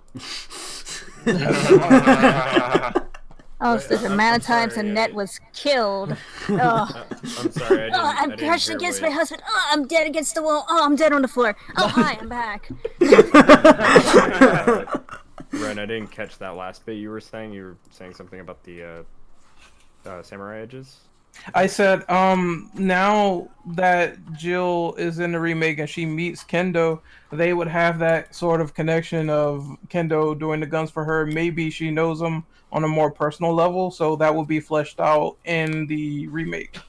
Oh yeah, you know, I actually kind of speculate that one of the other changes too for this remake would be that instead of like, and we kind of talked about this in our breakdown, but instead of like getting weapon parts and stuff from Nemesis after defeating him, I think they're going to have more of an emphasis of, oh, you kind of scavenge these like lesser locations and you might find these parts, and that's kind of what the map might be for, is for like the collector's edition. That'd be interesting. That is a good segue actually, because I don't think we talk about ammo crafting and whatnot, ammo types. No, we haven't. Yeah, I think, but I do think that would be a big change though. Is like, okay, that's it's not going to be the original where you kill Nemesis and he just drops a suitcase for you to pick up, because that might be, like, realistically speaking, that might be a little bit dangerous to pick up something from a deadly tentacle monster. I do have a little quick question. Did you guys talk about the making of ammo? Yeah, Brandon wanted to talk about that right after me. So, just to kind of finish up my point, I think realistically speaking, we'll probably be finding parts as we progress the story. So, yeah. Okay. Now, about the ammo system, like, do you guys think that they would have enhanced ammo for across all the weapons, like the shotgun, the handgun, and whatnot, SMG, on top of different type of grenade rounds, assuming if she has the grenade launcher? Because the problem with Remake 2 is that Claire has less ammo to work with compared to her original self. Oh. So I don't think they can take out the freeze rounds. There's no way. So they would have to do at least that. But yeah, because the freeze rounds and Nemesis, like, they swear by the freeze rounds. They swear by the freeze rounds. and it looks like there's a way to upgrade like Jill's Glock, because she had like an extended mag in one of the new screenshots. So I think what they'll do is the reloading tool and everything else will probably be in, but I also think they'll probably allow you to upgrade weapons that you probably couldn't before, like maybe some of the handguns with the regular Stars pistol. This is hypothetical though, but you know, be good. If Kendall gives Jill her gun back, assuming if she gets this MRH, which I hope she does, maybe that could be the gun that uses enhanced ammo. Yeah. Yeah, because she doesn't start out with her samurai. She has a Glock.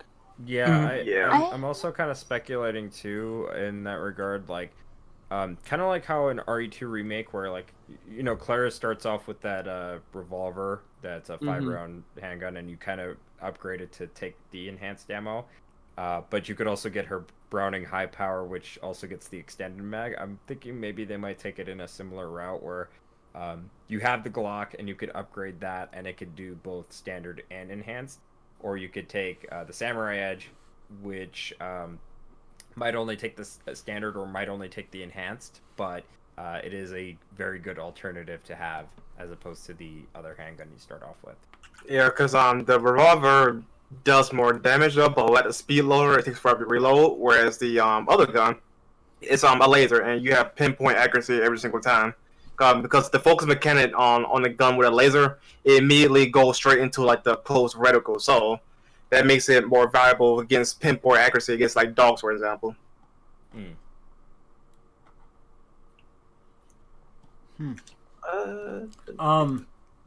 I think we're about to wrap this up, but Oh, Oracle- survived. Those I just wanted to say something. Actually, a couple of things. Was it? First and foremost, like, if anyone can give a quick idea what they think of the game's like music and like soundtrack, like. Oh yeah, I was about to. I was Musical thinking about direction? bringing that up because me and Distant did like a fucking. It was me, Dude, that Distant, video was legendary. and That was Proxy. legendary. We literally like spent a good 3-4 weeks working on that video, and it came out to be like 55 minutes long with fucking heavy editing. So like, Dude, that was awesome. that was a criticism in Resident Evil 2 Remake too. So what are y'all's thoughts on music? God. Honestly, I enjoyed the music a lot more in Remake 2 than I did in original. I feel like it fit the theme of Resident Evil 2 more so than the original soundtrack. Ooh. Like, it's good, don't get me wrong. Like, I love the original classic soundtrack though, but it didn't. Some of it, the tonal shift of it doesn't make sense. You know, granted, you could make some arguments with the remake soundtrack as well, but at least the tension, the tone, it fits more in line with the game displayed in front of us than the original. Yeah, the Super Tyrant, Mr. X's final theme is great in Remake 2. It's not all bad. It's just it can be quiet in areas, but I can see why they did it because the sound design is the issue because like you said, Ren, it's hard to hear all of it. Yeah, but the tracks that they did do that does stand out, like the one that I mentioned, is not bad at all. So I have quite a bit to say about this actually. In terms of RE2 Remake soundtrack, like, I like it when I could hear it. Because the problem is that it's too subtle, and there are times where it just doesn't play at all, and that Agreed. kind of annoys me. Agreed. But I do really like the remixed version of like the main hall and like the save room. Like those sound really good. It just they're not utilized to their fullest extent. The save room thing still pisses me off to this day. Yeah. Why is it not looped? I literally said I thought it was gonna. I was really gonna be. And the sad part is, it's one of the best tracks in the remakes, like OST. Also, the main hall is brilliant too. Like, why Yeah. does that not loop? That was brilliant. Yeah. But anyway, as far as that goes, like, my whole thing with the soundtrack for like going into Remake 3 is, obviously it's going to get changed, and there's going to be a very apparent tonal change. But what I want to see is like them actually have an emphasis of it playing, as opposed to it being like so subtle that you almost never hear it or didn't even realize that it was in the game. Like I agree. RE2 Remake's soundtrack. Also, in the very potential chance that there is a classic soundtrack, and this is a criticism on the DLC for RE2 Remake, there are certain tracks in RE2 Remake that will not play a classic sound, like when you encounter the IVs in the labs, or like the epilogue, or like epilogue cutscene, or whatever you want to call it. The very ending cutscene when they're out of the sewers and everything after defeating Birkin. They don't play the original like ending theme in that cutscene. They just play the new one. So it's like, if they're gonna do a classic soundtrack, have as pretty much like everything you can in there. Granted, I understand not every track might work for that. But I was shocked switching to that a classic Sherry's theme and soundtrack, Ada's like- theme didn't make it. Yeah, it's like Yeah, stuff I know. like that. It's like, What the hell? if you're gonna advertise a classic soundtrack, have it play throughout the entire game, not just for most of the game and then just certain segments still the remake soundtrack. Now, in their defense on that, actually, that kind of could actually make sense because the game structurally is different, like environmental wise and whatnot. So I imagine certain pieces won't fit, or they didn't have a track made for that area. For, let's say, for example, outside, in a courtyard, basketball, whatnot. I don't think there was a track made for that. For example, in Vanilla, RE2 as an example. If there is, it isn't, whatever. But I can understand where they're coming from in that one, at least. Like, if it's not, they don't have a piece of music for that moment, or scenery like compared to the original, then yeah, I can see why it's not like that. Fair enough, but I do think that there are some tracks where it's like it kind of doesn't make sense why it's not in there and it's playing something newer. Especially like the ending, like I don't understand why it's playing the Ada's one. theme should have been in there, and the whole Claire meeting Sherry, like Sherry's theme when they're talking, like, guy in the community, Sonny Bauer, he made like short videos of those scenes, and he played the classic music over it, like what it would have sounded like, and it was brilliant. I was like, why isn't this in the game? Like, did they just forget, or like? I'm I don't assuming know. because since it was is basically DLC, they did not have enough time to comb through every area. It's like this thing happened with DMC5 as well. Like not all of the DLC soundtracks in DMC5 were dynamic to the No, beats. none of them are. Yeah, None of them were dynamic. yeah, it's They're like not dynamic and they only apply to basic battles. They don't apply to every single battle, especially boss battles. yeah. So none of them are, Well, that are makes like sense, honestly. yeah. So none of them are like the originals, where it's like it's dynamic to whatever rank you get. It's just they put it in the game as a form of like nostalgia value, and that's it. I do agree that if they decide to put in classic soundtracks this time around, maybe they should play in more key pivotal scenes. But I also agree that if there was music like not really playing at other places, then I don't know what they could replace for that. Yeah, I mean, here's like my overall thing is like I like the Resident Evil 2 remake soundtrack for what was there. There was some great pieces and standout pieces, but like you said, like it was a shame that the music either cut out for like 30 seconds or played once or anything like that. Or you I'm can glad barely hear it. yeah. I'm I glad that they included this classic soundtrack, don't get me wrong, and to me that saved it because for me, at least to some degree, because at least I could play the game and have somewhat of like a nostalgic run, and I can have my save room freaking loop. Oh my god. I'm assuming because That bugged the shit out of me. we really don't know what's like under the hood for this. I assume that it is hard to do. It's the only like plausible like reasoning for that. It has to be a hard thing to do.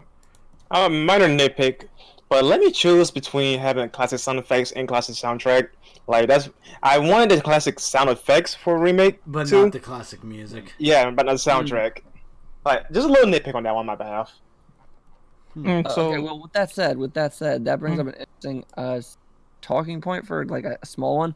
What do you think about the menu design? Like, do you think it should have like? Because remember when they were working on it for Resident Evil 2, they had like a classic UI interface, like the old games, but they opted for more of a like a simplistic design. Like, It's basically RE7's UI Yeah. design.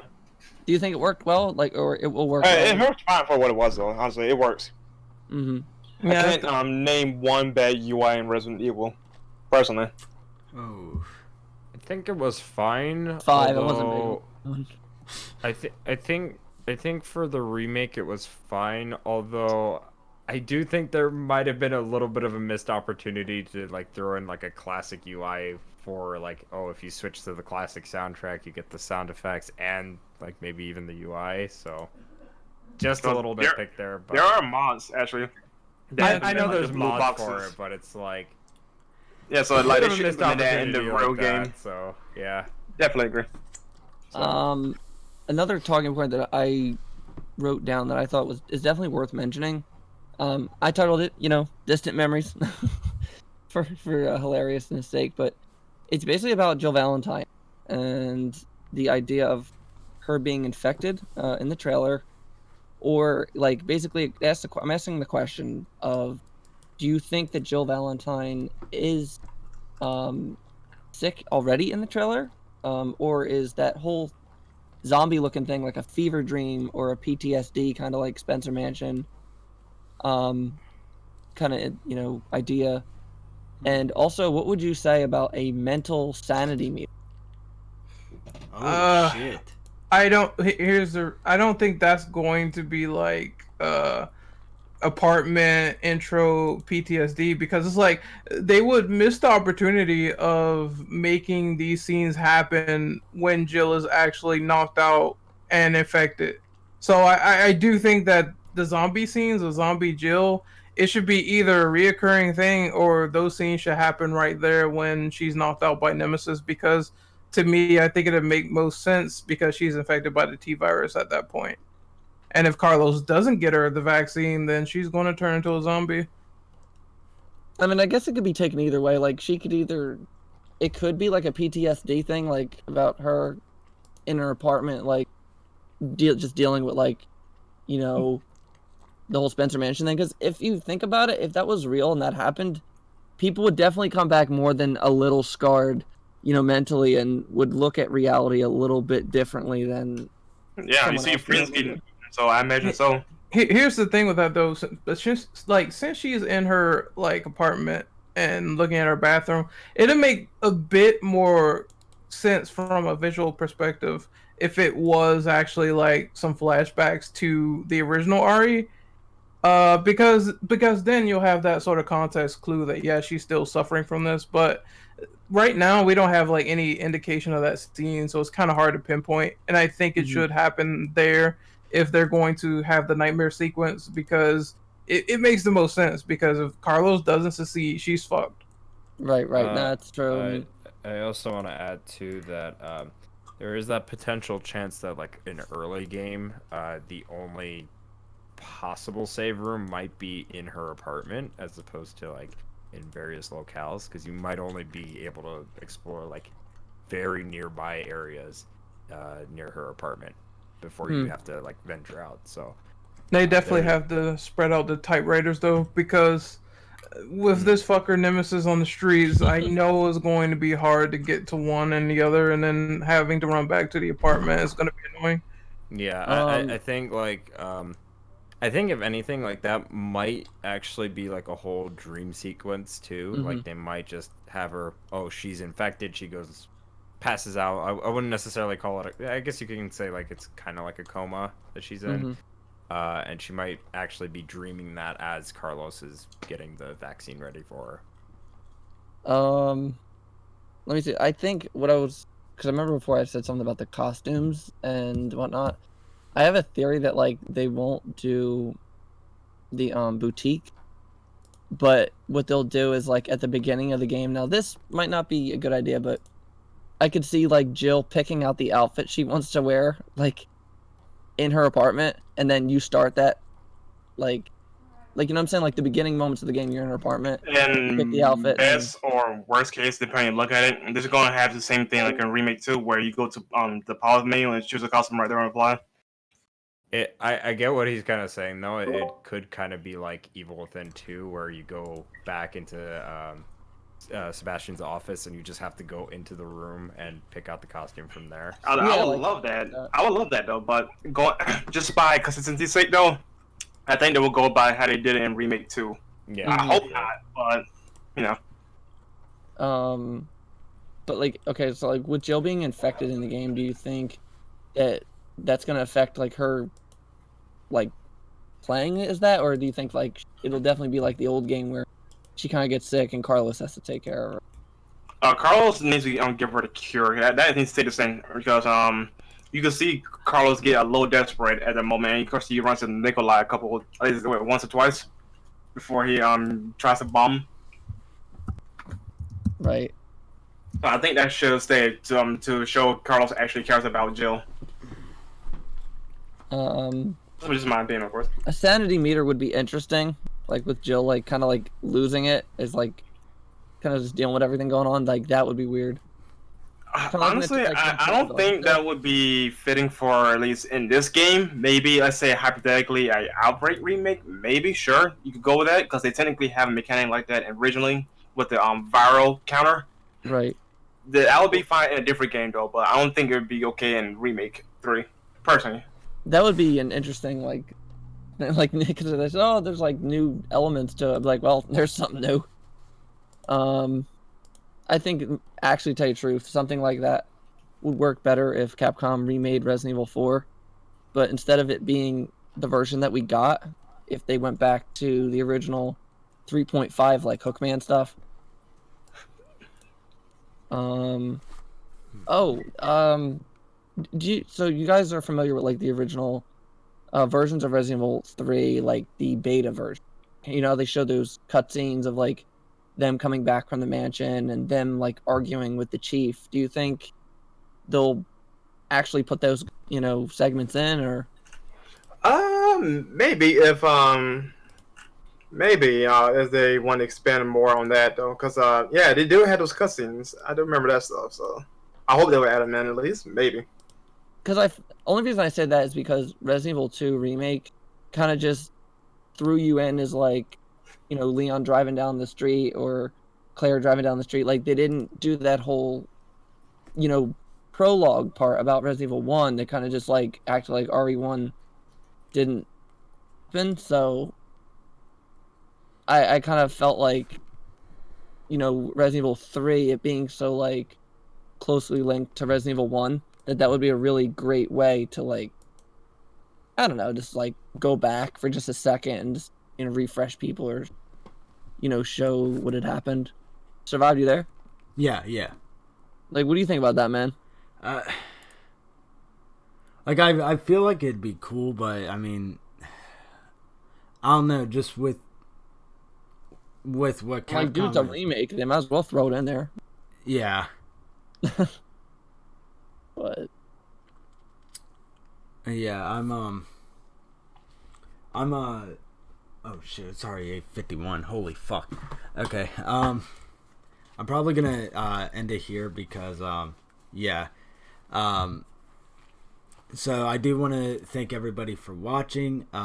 You know, this has been a really big and long talk for of course Resident Evil 3.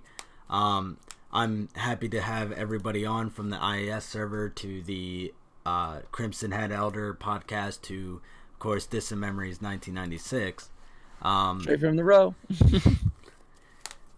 But I do want to thank y'all for watching. It's been really, really, really fun just talking about Resident Evil 3. We might do this again pretty soon, depending on if I get actual like time like this.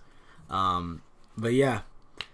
Thank you all for thank you watching. so much for inviting us, and definitely for inviting me, man. It was great to talk with the community, because most of the time I talk on Twitter and like other things, but it's good to actually like be able to have a voice and, you know, talk with everybody. Yeah. And I got to meet a lot of, you know, never met you guys, and I never actually spoke with anyone from the Crimson Head Elder, so that was like dream Yeah, come true. it's a big surprise. Yeah, meeting all these different people like this, it is definitely a pleasure and a new experience. It really just shows just how much the Resident Evil community has grown, and how much it continues to grow, and how diverse it is, and how, as much as we all come from different channels, I always say, you know, we all fall under the same umbrella. So I see the pun there. Ooh. well, I am the writer, so I guess so is Oracle, though. She's the writer. Yep. So you got two writers, so I guess that just happens. But no, thank you guys. No problem. Thank you for having us on. It was pretty fun. Yeah, it's pretty cool. Thank you for having us, man. No problem. I'm probably gonna end it here. Thank you all for watching, and bye, my fellow survivors.